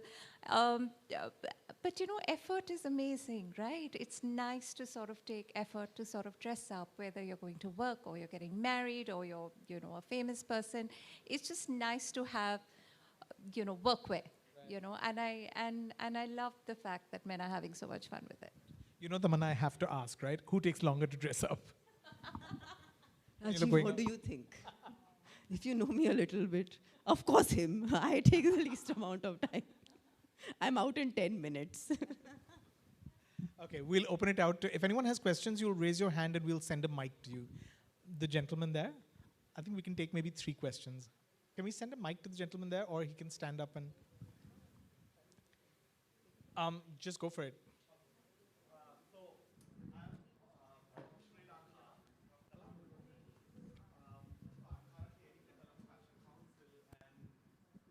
The session is really good and it was very enlightening about fashion and film, and we are big fan of both of you. And Masaba I think was #1 TV show in Sri Lanka in Netflix. So we have big fan following there. So my question is about fashion conscious and sustainability. Now, as an actor, Tamanna, do you think twice before you pick a garment from a designer to understand, or do you do a little bit of a background check to know how this garment is produced? Or the animals are slaughtered? Or is it coming from a sweatshop? How much conscious are you about that? And also, Masaba, how conscious are you about your production when it comes to sustainability and ethical fashion? Thank you. So, for me, I think now I've made it a point that I have the most easiest wardrobe to manage. I've kept my personal clothing to the bare minimum because I realize I like to wear only 4 pants. And I keep rotating that like everybody else. And, but for my work, yes, I keep needing different kind of clothes. And as and when I procure what I need.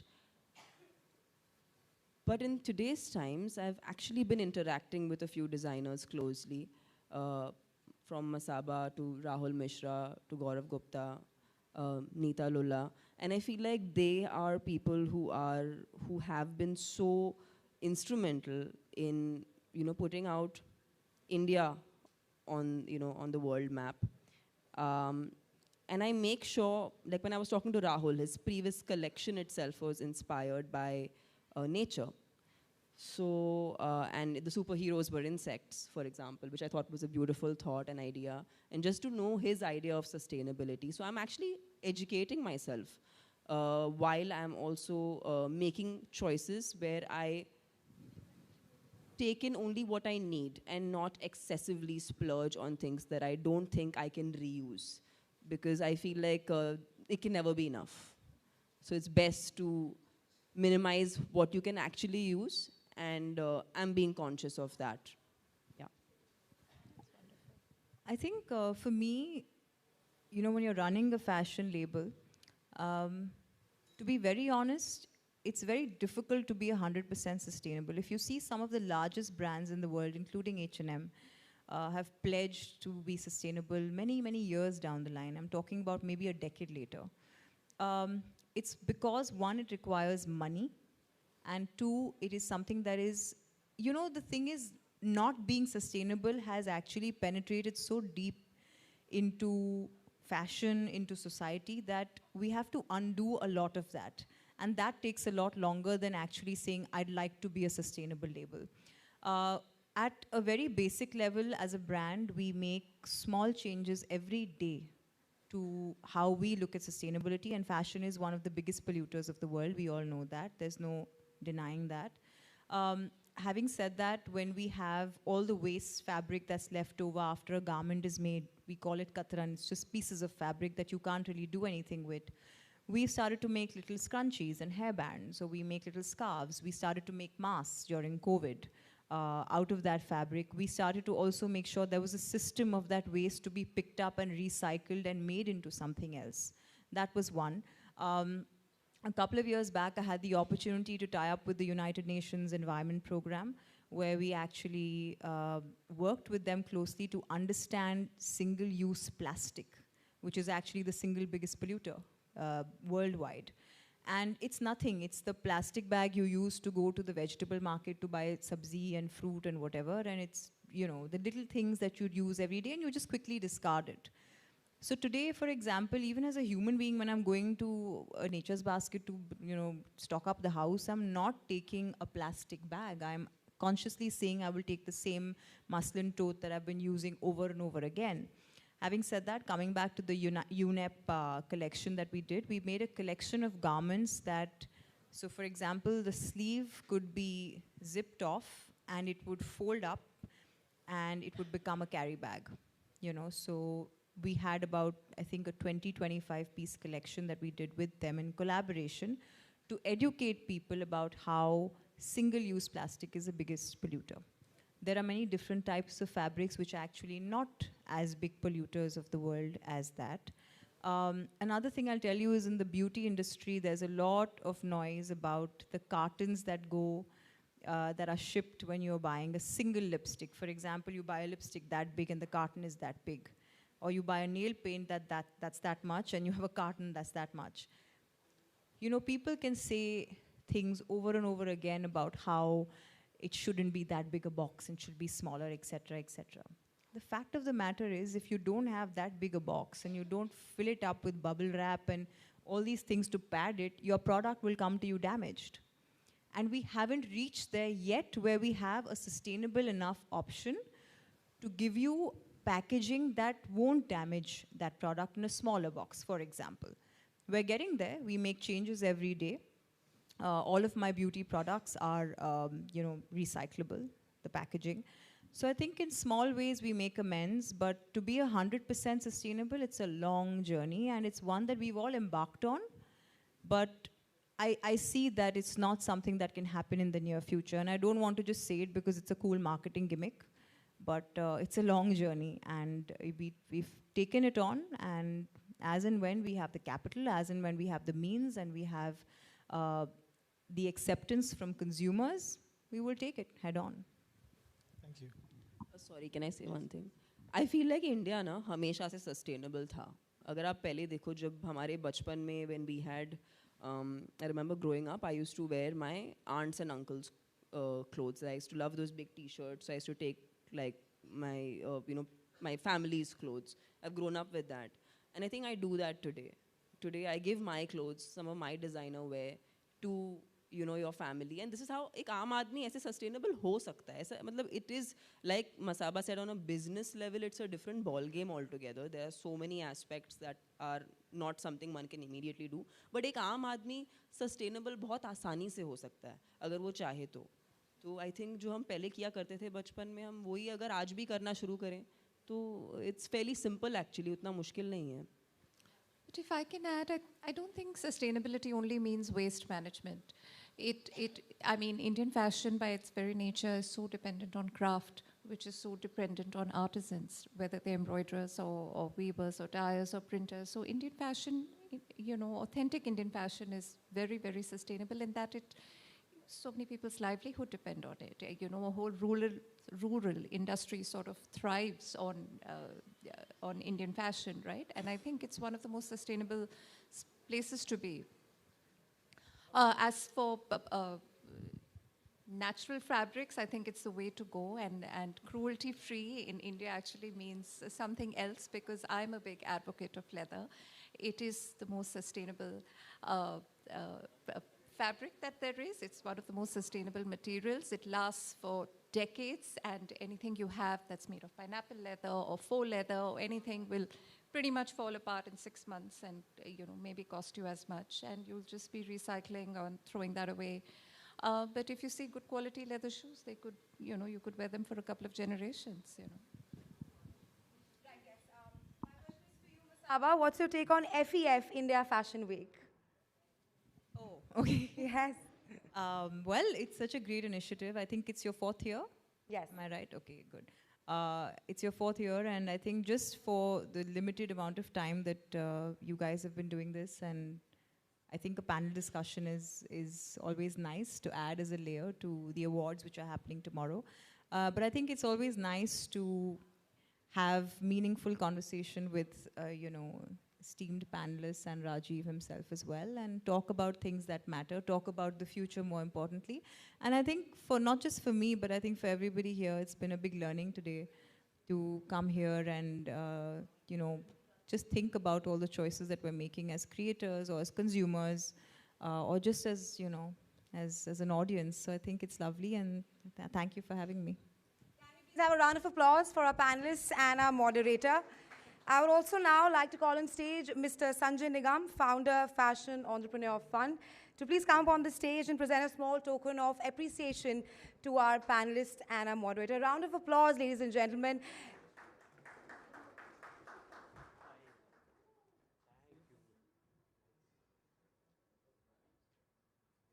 It was quite an insightful.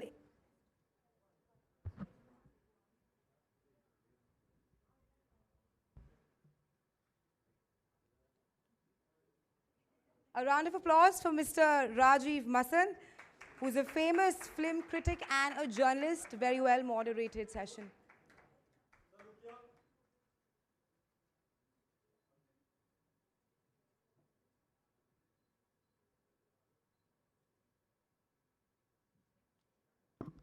A round of applause for Ms. Tamanna Bhatia, who is a renowned actor and has won accolades in Telugu, Tamil, and Hindi cinema. Can we please have a round of applause, ladies and gentlemen? They were quite enthusiastic and narrated their anecdotes with all of us here today. A round of applause for Ms. Masaba Gupta, also very famously known as the Queen of Prints.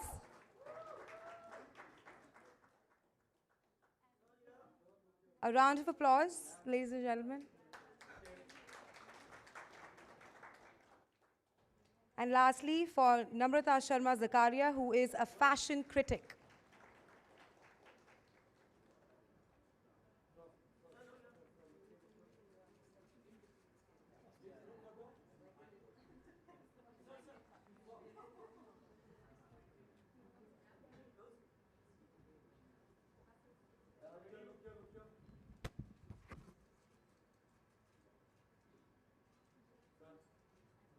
Thank you so much for being here with us today.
Careful.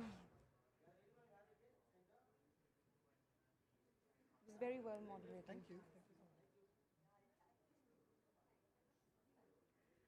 All right, ladies and gentlemen, can we have a last round of applause for our panelists and our moderator? But the event is not over yet.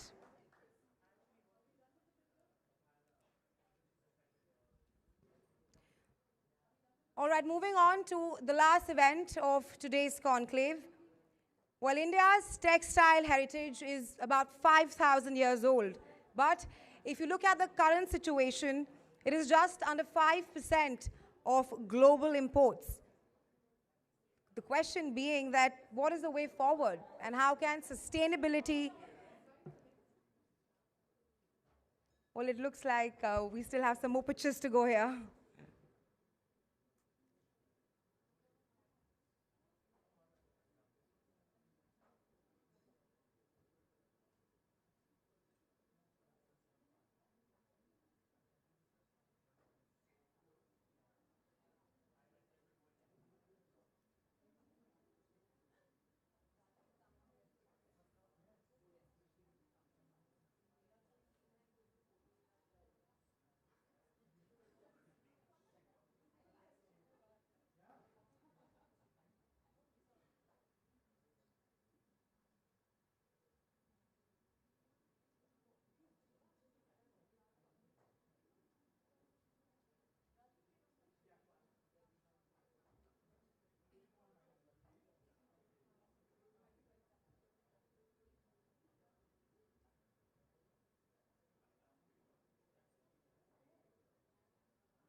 I would request everyone to please settle down. The event is not over for today. Not at all.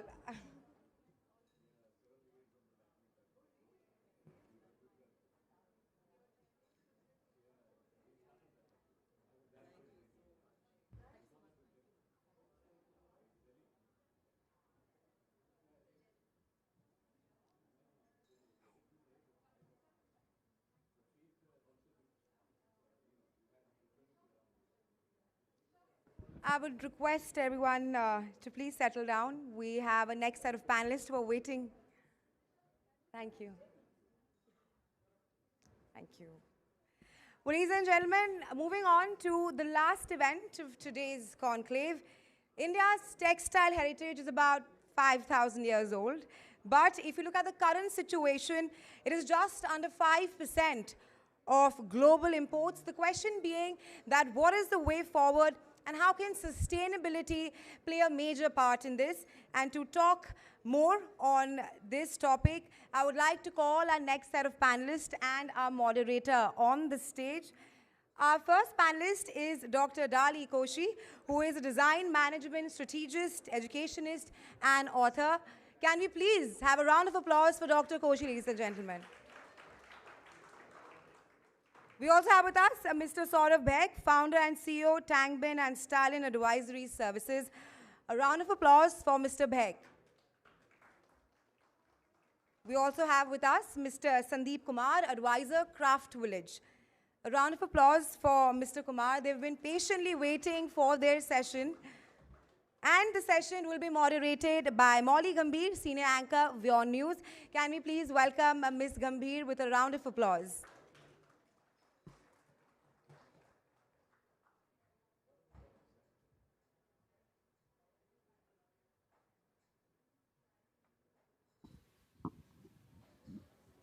welcome, very warm welcome to all our panelists here and to all of you present here in this room and for those of you who are watching us online.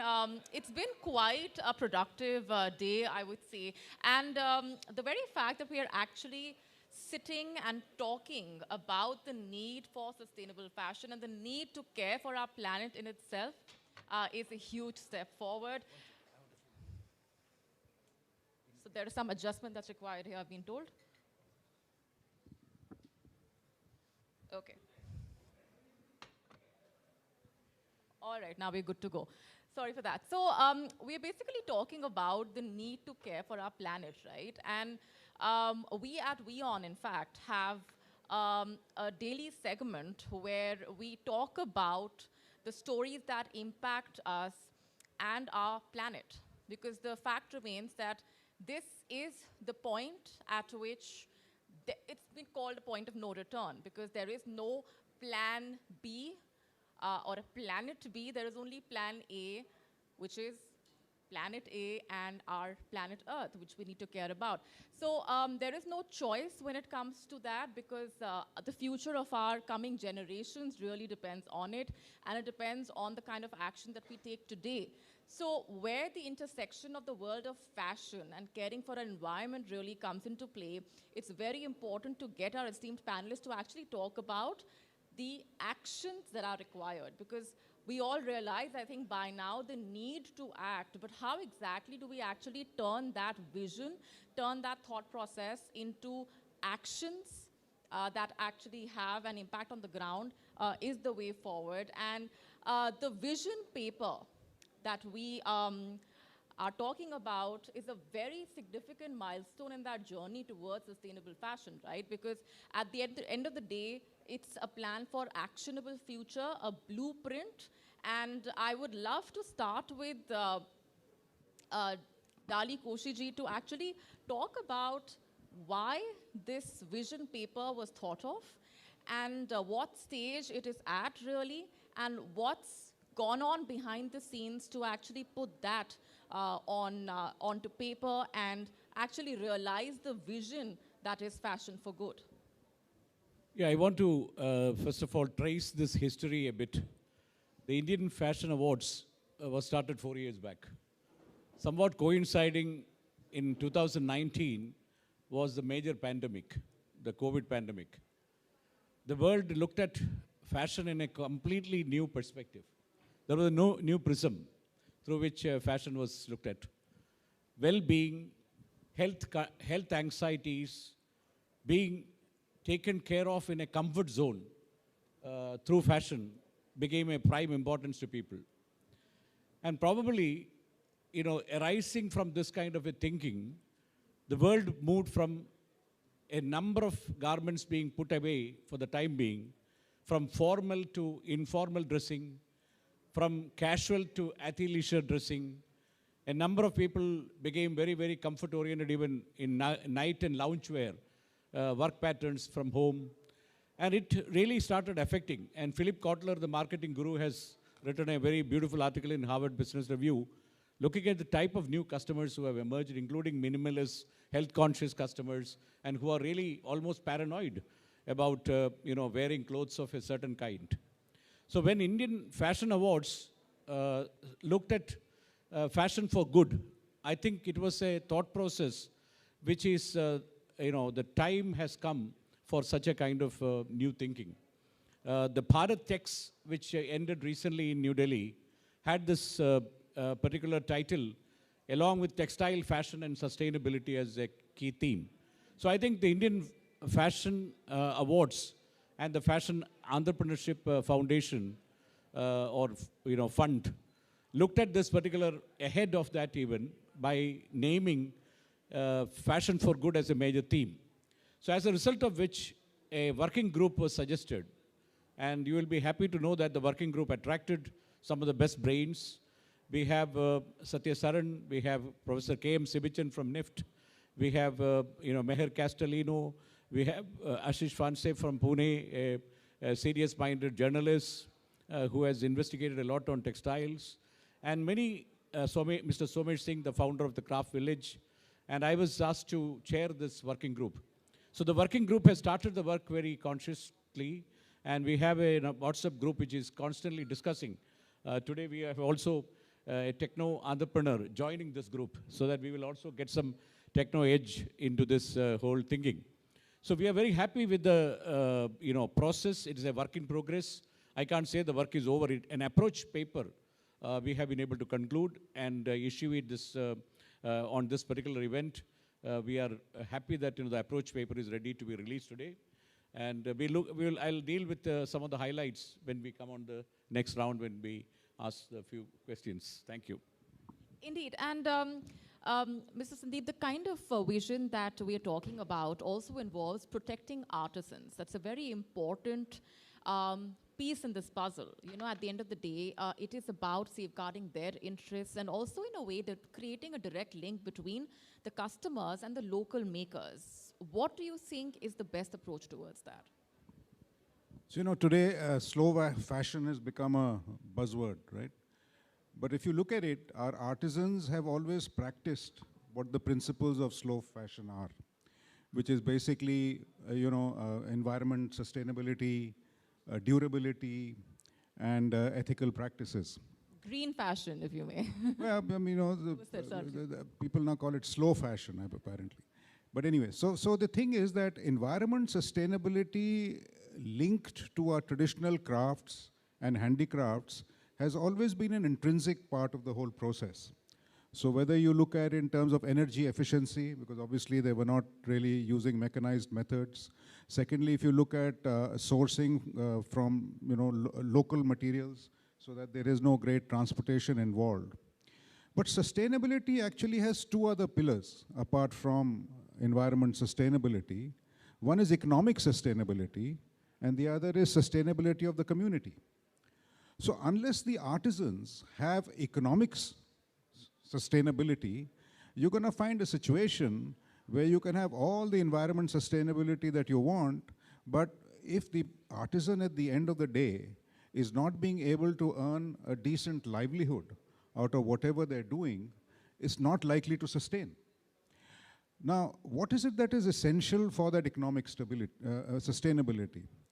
Now, today we have new and new emerging markets. In the introduction, for example, it was mentioned that India only has 5% of the global trade in terms of, textiles and fashion. So what is happening today is that you have more and more different kind of customers to whom the artisan is requiring to sell. See, earlier the artisans or the handloom makers or whatever were catering to local audiences, people like themselves. Today they're having to sell to people who are very distant places. They could be in any part of the world. And the artisan actually has no means of knowing what is it that is desired by those people and what is it that they would pay for. So there is that kind of linkage that needs to be created between the markets and the artisan becomes very important. And this is really where, educating them in terms of design, in terms of marketing, using modern media that are available, which I'm sure Saurabh will talk about more, become absolutely essential. At Craft Village, for example, we do that through workshops that we hold with different artisans. The other thing which I think needs to be done in order for design or our traditional products to evolve is really more of fusion that can happen between artisans in different parts of the world coming together and creating global global craft designs. You've seen that happen in some other similar industries like music, like food, where you have that kind of fusion happening, which has helped internationalize those kind of things. I don't think that has happened in craft because we are still perhaps too wedded to tradition.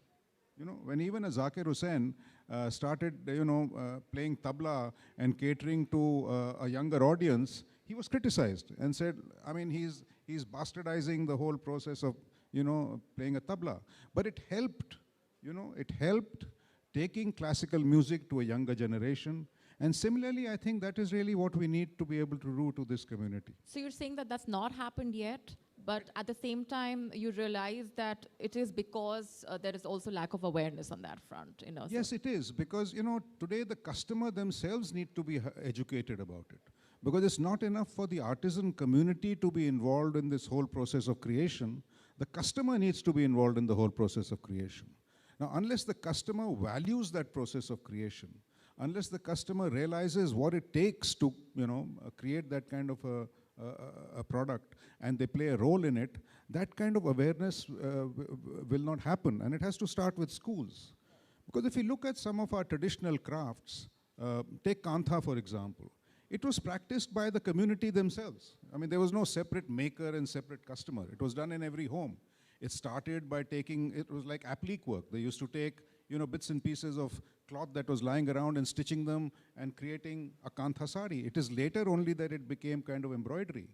And this kind of memory blankets have been a tradition in many parts of the world, where the minute a child is born, they start creating a memory blanket by taking different, clothes of the child and so on and so forth. So the customer themselves also has an important role. And this, again, I'm sure, we'll talk about more. But today you have influencers, you have different ways of reaching a vaster audience. And I think telling those stories, bringing some of those stories back, will really play a big role. And I have to say, we have come a long way on that front. And the very fact that we are realizing that there is a need to talk about this is a huge step forward, I think. And the shift in the mindset definitely is on the right track. And I also feel like there is a need for optimism. We talk a lot about how there's a lot that's going wrong, but at the same time, to appreciate what's also happening right. And taking that forward, you've been called a techno-entrepreneur by Mr. Dali Koshi just a short while back. So I have to get you in on this as well. When we just talk about the kind of work that you're doing, the intersection of crafts and technology is a very interesting opportunity. Comes with challenges, but it's a very important part of what this vision is all about as well. So tell us more about the ways in which you've actually reached out on the ground and made that impact in terms of the kind of work that you've been doing with the several villages that you've been associated with, also with the government. So I'll tell you an example. We are working on a project. It's called India Handmade. It's an initiative by government where they wanted to uplift artisans and weavers so that they are able to create products for the market. But the only problem there is that we have created an e-commerce portal, but there is no attraction as such. The reason behind that is that the products which they are making is not what people want. And that is where we are intervening there, that we should create a product which people want. So there is a lot of data which we are taking from the internet, understanding the trend, and then interpolating that data to create a product and giving them the design idea that these are the kind of a product that you should work upon. So that is one kind of a technology intervention. And also, AI is playing a lot of role, so today you can go to a mid-journey, you can, create any imagination out of that. So these people are very good in terms of replicating that thing which can be, sold to the market. So that is one project where we are working so that, what Mr. Sanjeev talked about is that to create sustainability for the artisans so that, they are able to earn. So yeah, that's the project we are working about.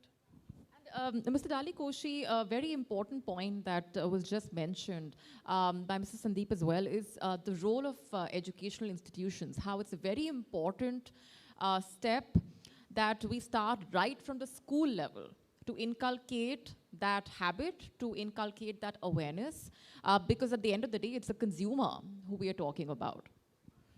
See, in the vision paper, we are looking at the policy making.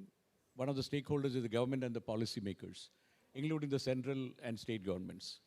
Then there is, of course, the manufacturers, the exporters, the retailers, and also the kind of things which were mentioned, the consumers. So when a vision paper looks at, sustainability, you have to look at education institution, research institution as also one of the stakeholders. So we have certainly added that as a very important part, because after all, the next generation is going to be influenced by the curriculum. But as we had earlier discussed, entire process of green design, which we have discussed, if you recall, requires certain kind of new terminology to look at the entire curriculum. Design is no more the usual designing, because say, the European Commission report, which said about 70% of the decisions are made at the design stage. If it is so, then you need to have an eco-design, green design approach to the entire policy. So the curriculum on design itself need to undergo change. The second is about green manufacturing, or what we call is more frugal manufacturing, or various kinds of approaches are there. So the manufacturing needs to look at carbon emissions from cradle to grave at a very serious level. Then you have also the entire process of measuring the carbon emissions, greenhouse emissions, looking at Higgs index kind of measuring of the entire impact of carbon footprints which has gone through in the process of making this particular garment. So when you look at the complexity of garment or textile, the issue is about multiple processes which a particular thing has to undergo. Let us look at a garment Dr. Sad is wearing, a shirt. It has at least 36 stages by which a garment comes out. So when you look at from the farming stage of the cotton, it is said that because of the chemical inducement into the various process of the cotton farming, the high content of the chemicals in the cotton farming is a major impediment to getting a green label for the cotton. Then when you go into dyeing and printing, or when you go into actual stitching process, whether there is a sweatshop, whether there is a child labor.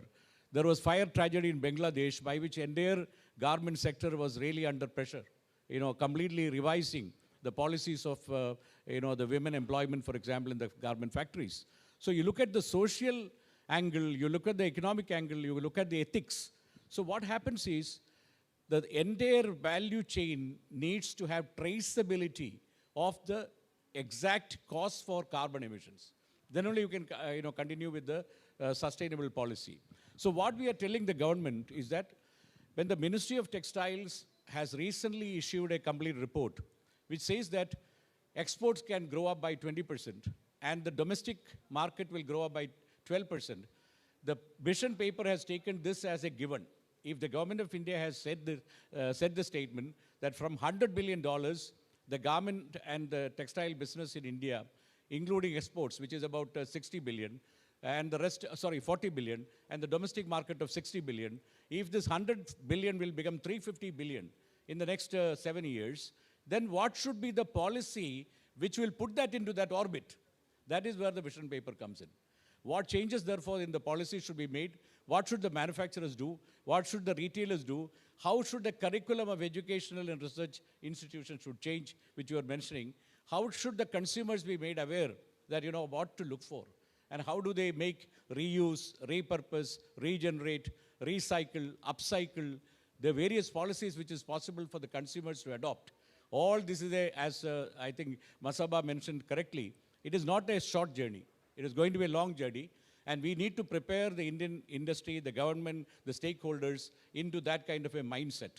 I believe the vision paper which the India Fashion Awards and the entire, all of us are discussing, is going to lay out a complete blueprint of the action plan for the government and for the industry to adopt in the next 7 years, from 2024 to even not just 2030, but the entire Amrit Kal leading up to 2047. What will the industry look like? Can we India become a sustainable leadership position? Can it attain? And can it become a global leader in promoting Indian fashion as something which is rooted in the craft tradition? I want to end my comments on this particular section by telling us a very small story how human-centric our craft has been. In Kashmir, a very, the darning person, Rafugar. A Rafugar Ali was sitting on the veranda of his house, and he saw a hen coming and stepping on the white cloth which was lying there. And he found that, it is a very interesting design. The legs of the, or the bottom of the feet of the hen has made on the white cloth. He immediately took the thread of, different colors, and he covered that particular, impression which that leg left on the white cloth, and he made it covered. That is what became the Kashmir embroidery called Kashida. The Kashida Kari originated from the simple craftsman looking at a hen coming and stepping on his white cloth. So the human centricity of craft is what is to be transfused into the textile and fashion industry. That is what Japan has done. From an origami, the technique of Japanese paper folding, Issey Miyake made $1 billion industry. But in India, we had so many such techniques, which we have not been able to make global brands. We have not been able to impact on the market size by creating from our crafts, like this Japanese person whom I met in Tokyo. He took 25 different types of embroidery, set up a mechanized process in his shop in Tokyo, and made blue and white shirts to have the Indian embroidery on the pocket, on the placket, on the cuff, and made big business in Tokyo, using Indian embroidery, which he was able to produce on the panels of the garment. But we are not doing anything of that because we are not understanding that the value, ethical value, aesthetic value, social value, economic value, the sustainable value of craft is not infused and embedded into the fashion and textile industry sufficiently. I agree with Molly when he said that actually our designers are doing a good job. Rahul Mishra is doing, Nachiket Barve is doing, a lot of such, our students from NID, from students from NIFT have done excellent job. But we need to have an impact on the mass fashion, affordable fashion, create a generation of people to understand the value of adopting sustainability. So I believe the vision paper which we are working on should lead to that kind of an awareness, a fashion renaissance, which should happen at the end of the day. That is our hope and wish, which hopefully will realize through the vision paper. Indeed, and just add something. Yes. The only caveat, and I often say this to people, that I would like to add when we talk about manufacturers or designers adopting traditional, modes of our designs, patterns, embroideries, is that at the end of the day, we have to be clear on what is our objective. Right? Is our objective merely to utilize our traditional patterns, like you were mentioning in Japan, or is it also to create livelihoods and futures for the artisans? In which case, we have to be careful that whatever we are designing or making, at the end of the day, depends on the artisan making it.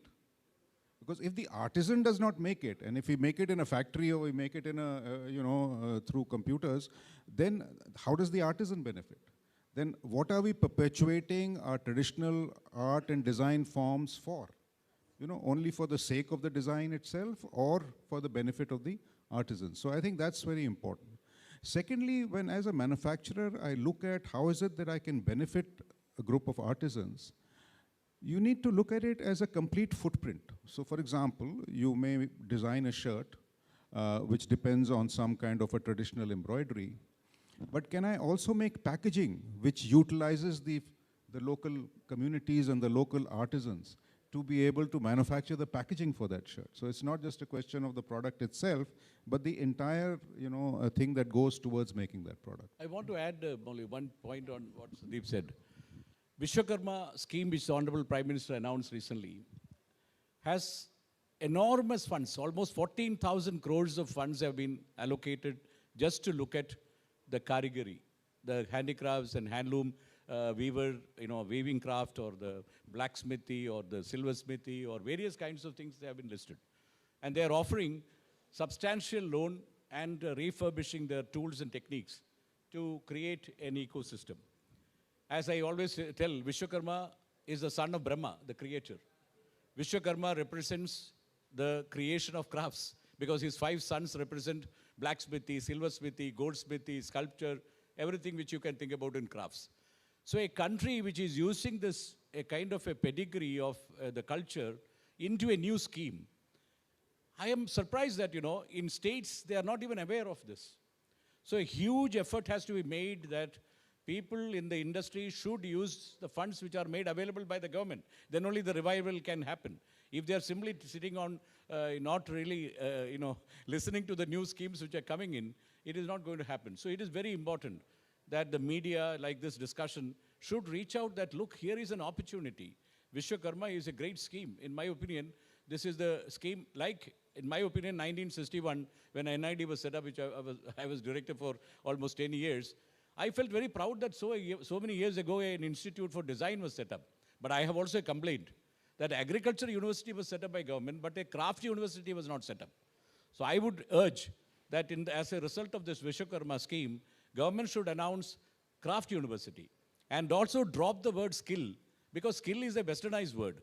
They should call it craftsmanship, schemes, so that craft is the ultimate form. Many people think that haute couture means high fashion. It means finest form of sewing. It is the highest form of skill in sewing, which is meant by that word. So we need to bring in this focus to the young children and students coming out now, that all this meant that you needed to have the highest form of skill. And that is what I feel the schemes which are now coming up from the government are really useful, and there should be widespread awareness too. In the vision paper, we are certainly going to emphasize about the Vishwakarma scheme and also the need for the governmental action to reach the masses. More than 7 million weavers are there. Right. Almost 45 million handicrafts and handloom artisans are there. We need to reach them. I want to ask each one of you to also tell us more about what you think can be done, or what advice would you give to consumers who actually want to make sustainable fashion choices but perhaps don't know where to start from, or also at their own level, in their own capacity, probably feel that, oh, if I do it, then how will it make a difference? How does one person's action make a difference? We've all grown up talking about how small drops make an ocean. But at the same time, everyone probably at this point, while they realize the need for action, feel like it's someone else's duty, perhaps. Someone else can take care of it. But why not the consumer himself or herself? So starting with you, what advice would you give to consumers at this point? So I was going through one research yesterday. So that says that 26% of the clothes in a wardrobe are either used once or they're never used. That's the average household thing. So the idea behind that is that because you don't want to repeat the same outfit every day, but if we can be a little creative, and we can have 10 pairs, and if we can use them and mix and match, which creates a new kind of outlook, kind of a look for you. So that way, you are able to use it. And there is a study which says every second there is a truck which is going to the landfill and which is creating pollution there. And also, there are a lot of returns when you go to e-commerce. We buy certain things, but we don't end up buying, all of these things. So the thing is that, if you buy kind of responsibly and you know what you want exactly, that is when you will end up using more and more. And my advice is very simple, is that, buy very responsibly and try to repurpose your wardrobe as much as possible as a consumer. Mr. Sandeep. It's not that the consumers want to act irresponsibly. So I don't think any consumer wants to act irresponsibly. It's just that they don't know what is responsible and what is not when it comes to fashion or clothes and so on and so forth. Now, earlier in the day, we were talking about this Sattvic, thing. So that I think is an important step, because today I want to buy organic food, but I have no confidence that the food that I'm buying is actually organic, or I'm just being gypped, So people are just charging me more. Now, if there is, like the wool mark, you have a green mark or whatever it is equivalent of it, then I as a consumer knows that there is someone certifying that this thing is actually, part of that responsibility. Second thing is, I think, a greater need for education and stories. People buy into stories, and consumers also buy into stories. Today, there aren't enough stories that are being told about our traditional art forms and so on and so forth. It happened in my personal experience where I was doing some work for the Ministry of Handicrafts, and they give a national award every year for the best craftsman, artisan, weaver, and so on and so forth, different categories they have. And many years ago, and about 25, 30 years ago, there were these awards, and there was a weaver from Gujarat who won an award for a patola sari that he had made. And I asked him, what is the price of that sari? And he told me 25,000 rupees, which 25 years ago was like 10 lakhs possibly today. Now, I couldn't afford that, so I asked him, why is it so expensive? So he says, because it has taken me 1 year to make. So surely you would pay me 2,000 rupees per month, which I felt was a very fair thing to ask. Now, here, therefore, there is two things. One is, A, I'm not aware that it took him that long to make, and once I become aware that it took him that long to make, then if I could afford the 25,000 rupees, I may have spent it. The other is there a way in which he can make it quicker? And therefore be able to price it more reasonably? Perhaps, perhaps not, but that's where perhaps some fusion of technology, some fusion of reverse engineering, some fusion of design, etc., needs to come into that, because that is not an intervention that he can create for himself. So I think the main thing is to be able to reach out to the right kind of audiences who are willing to pay that kind of price. Because traditionally, if you look at craft, there were two kinds of things. Either it was done in a local community, people generally did it for themselves, whether they painted the walls of their house or whatever they did, or it was under the patronage of some royal king, and later on maybe some British Memsahib, who were willing to pay that kind of money. Now today, who are the people who are willing to pay those kind of money? I think that is really the bridge that you have to be able to create. In fact, I was giving a suggestion to some person who has an art gallery. I said, like they have these annual awards every year. Now the government selects them, goes through a fairly rigorous process of selection, and about 30 or 40 artisans win these awards. Have you ever seen the award-winning work? The point is that there should be a traveling exhibition. That work should get showcased in different cities.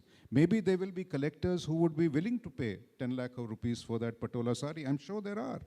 And unless we create that kind of value in the consumer's mind, you can't blame him for thinking that craft is down market.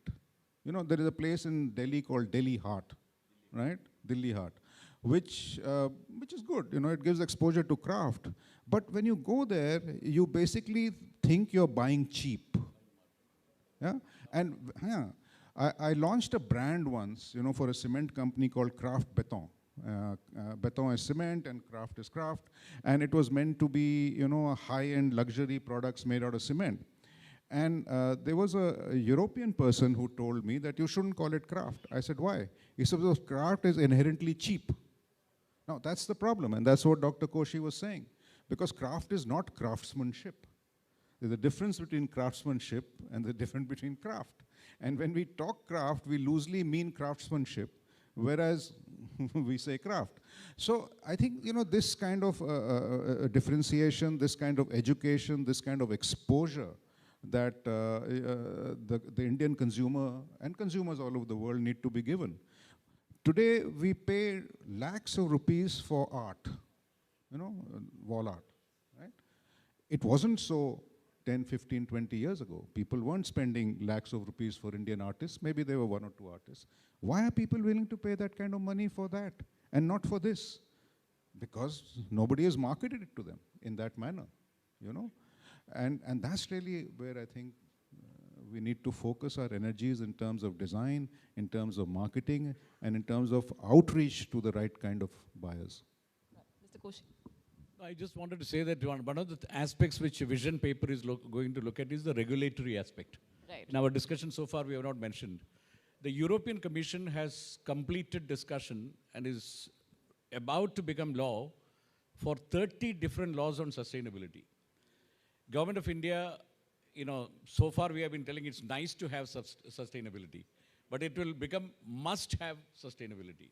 Because just like for cars now, emission norms are there, where we know that this car, if it's not in FAME or whatever you call it, Bharat, earlier Bharat and now FAME, I think. FAME, right? Yeah. So you will not be buying that, The car itself will become, or the crash test, if it does not get a 5 out of 5, you will not look at the car now, or you will look at the rating. So Government of India will be now into a position where they have to pass various kinds of regulations following partly the European and American norms and also independent norms in India. So this is something our vision paper will study in detail and have a regulatory aspect into the vision paper. The second aspect which Sandeep mentioned in passing, see in crafts, you have the utility crafts at the very bottom, like a pepper and salt, dispenser. It is a utility item. There will be ritualistic crafts which are used in a temple or in a church nearby or in a mosque. There will be items which are used in the various rituals and processions and all that. So there are ritualistic crafts. Then there are folkloric crafts. Then they move to become at some stage fashion crafts. Like I was seeing the lady whom I met, a writer at the, who is sitting there. She has a bamboo cane handbag. Can you show that? So if that is there, it becomes part of her fashion accessory. So from fashion, then it moves to become lifestyle. Lifestyle is a patterns of living. So what kind of crafts can be created? I remember an NID student made a complete packet for a traveler for giving him comfort in the night as he's away from his family. He had a very tiring air travel or whatever. He has a Rudraksh mala. He has a various kinds of things which he can put on the body, the sensors for his pillow. Everything was in the packet. It was a kind of lifestyle pattern from different crafts. Then it becomes luxury. A Xenia or a Brioni jacket, for example, if they have used hand stitches, the prices go up to 5x because hand work in a particular garment is considered to be the ultimate luxury. But in India, a handcraft, unfortunately, is not considered as luxury. So the pricing is not commensurate with the value which we are attaching to that handwork. So I believe this transformation from utility crafts to fashion to lifestyle to luxury is something which we need to consciously make a group of experts to work on with our craftsmen and craft outcomes and artifacts and products to reach the global markets. And that is where the biggest challenge is going to be. Because if it is not demand-driven, crafts will die. Languishing crafts and dying crafts are not a result of any mistake by the craftsman. You can find the craftsman running auto rickshaw. Near India Gate or Gateway of India, you will find somebody selling a balloon or some kind of ice candy or something, because he has no value for his crafts in Hyderabad or from wherever he is coming to Mumbai or Delhi. So we have to give him the dignity. We have to give him the craft the value. So unless we discover this value through consistent policy and hard work, Indian crafts are a reservoir of unlimited wealth for the country. Jodhindra Jain, I remember when I was director of NID in 2005, there was a conference on craft. He calculated just to adopt that kind of skill, you will require 31,000 crores of retraining. So you can imagine what would be their value today. The money which we are spending on skill is really, I don't want to use the word, it's infinitesimally small. So we need to really raise up the entire skill sector to look at craft as a main objective, because they are just getting lost. We cannot even imagine the kind of weaving of a pattern sari or a Kanjivaram or Malkal Muru or Balucheri or Jamdani or cut work border of or even making a motif on a sari. The Persian designs have come into Benares. The Tamil Nadu, the Nalli saris which they are selling, South Indian saris, entire Dravidian culture are visible on the Kanjivaram. When I was general manager of National Handloom Development Corporation, we invited Sham Benigal to make the movie Susman. In that story, and Priyadarshan made a movie called Kanjivaram. In both the movies, one thing is common. The weaver spends his entire life to weave a Kanjivaram or a Benares sari. But finally, when his daughter gets married, he does not have the money to buy that Kanjivaram or that Benares. That is the unfortunate situation of our craftsmen. We have to realize this. 45 million people are a treasure of India, and we should not allow it to be lost. Like you mentioned, the vision paper will be a very significant step towards A, raising awareness, B, reaching out to the multiple stakeholders, and C, also safeguarding the interests of the artisans. That's just three of the many pointers that the vision paper actually will be delving into. And ladies and gentlemen, a very important moment right now where we will have the working group approach paper on fashion for good being revealed. This is not just text and paper. These are not just words. These are actually action points in order to have a more sustainable future for ourselves, for our coming generations, the terms of reference for the way forward. So I request our panelists to participate in this moment along with a round of applause. This is a very important moment as far as the journey towards sustainable fashion is concerned.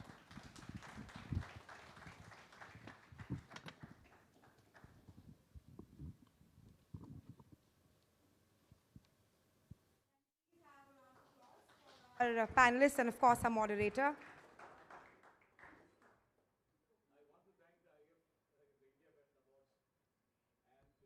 The entire fashion entrepreneurship fund, WION, which has been really promoting this event, and Z for having given this opportunity to create this vision paper, approach paper actually to a vision paper. The working group consists of Satya Saran, Meher Castellino, Dr. Sibichin, Ashish Fanse, Mr. Somesh Singh, the founder of Fashion Village, and me as the working group chairman of this group. So thank you very much, and we hope by April we will have this full vision paper ready, and hopefully there will be a CEO conclave, which we hope to do in Delhi sometime, with the full action plan to be given to the industry and the government at that point in time. Thank you very much. Thank you so much. I would request the panelist and moderator to please stay on the stage, and I would request Ms. Neeva Jain, Chief Public Relations Officer, India Fashion Awards, to please come on the stage and present a small token of appreciation to our panelists and, of course, our moderator.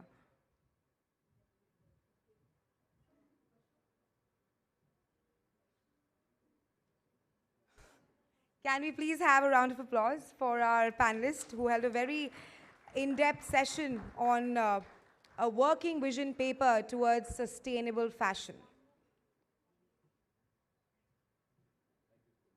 That is Dr. Dali Koshi, who is a design management strategist, educationist, and author. A round of applause for Dr. Koshi. And also for Mr. Saurav Beg, founder and CEO, Tag Ben and Style and Advisory Services. And of course, Mr. Sandeep Kumar, advisor, Craft Village.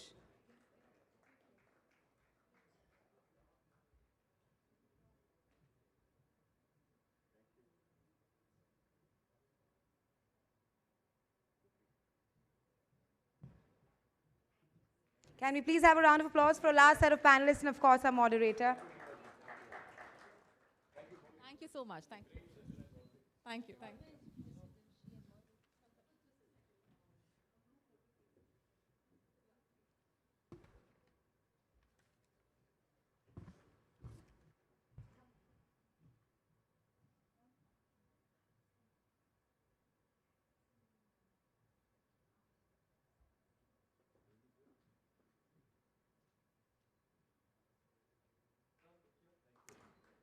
Thank you so much.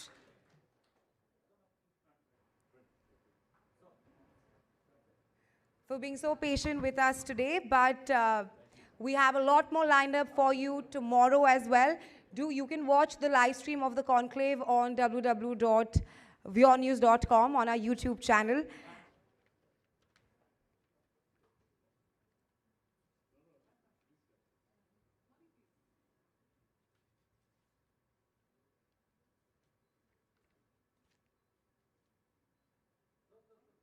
Also, don't forget to share your thoughts or your pictures on your social media handles using the hashtag FEF India Fashion Awards and hashtag Fashion for Good. Thank you so much for being such a lovely audience, ladies and gentlemen.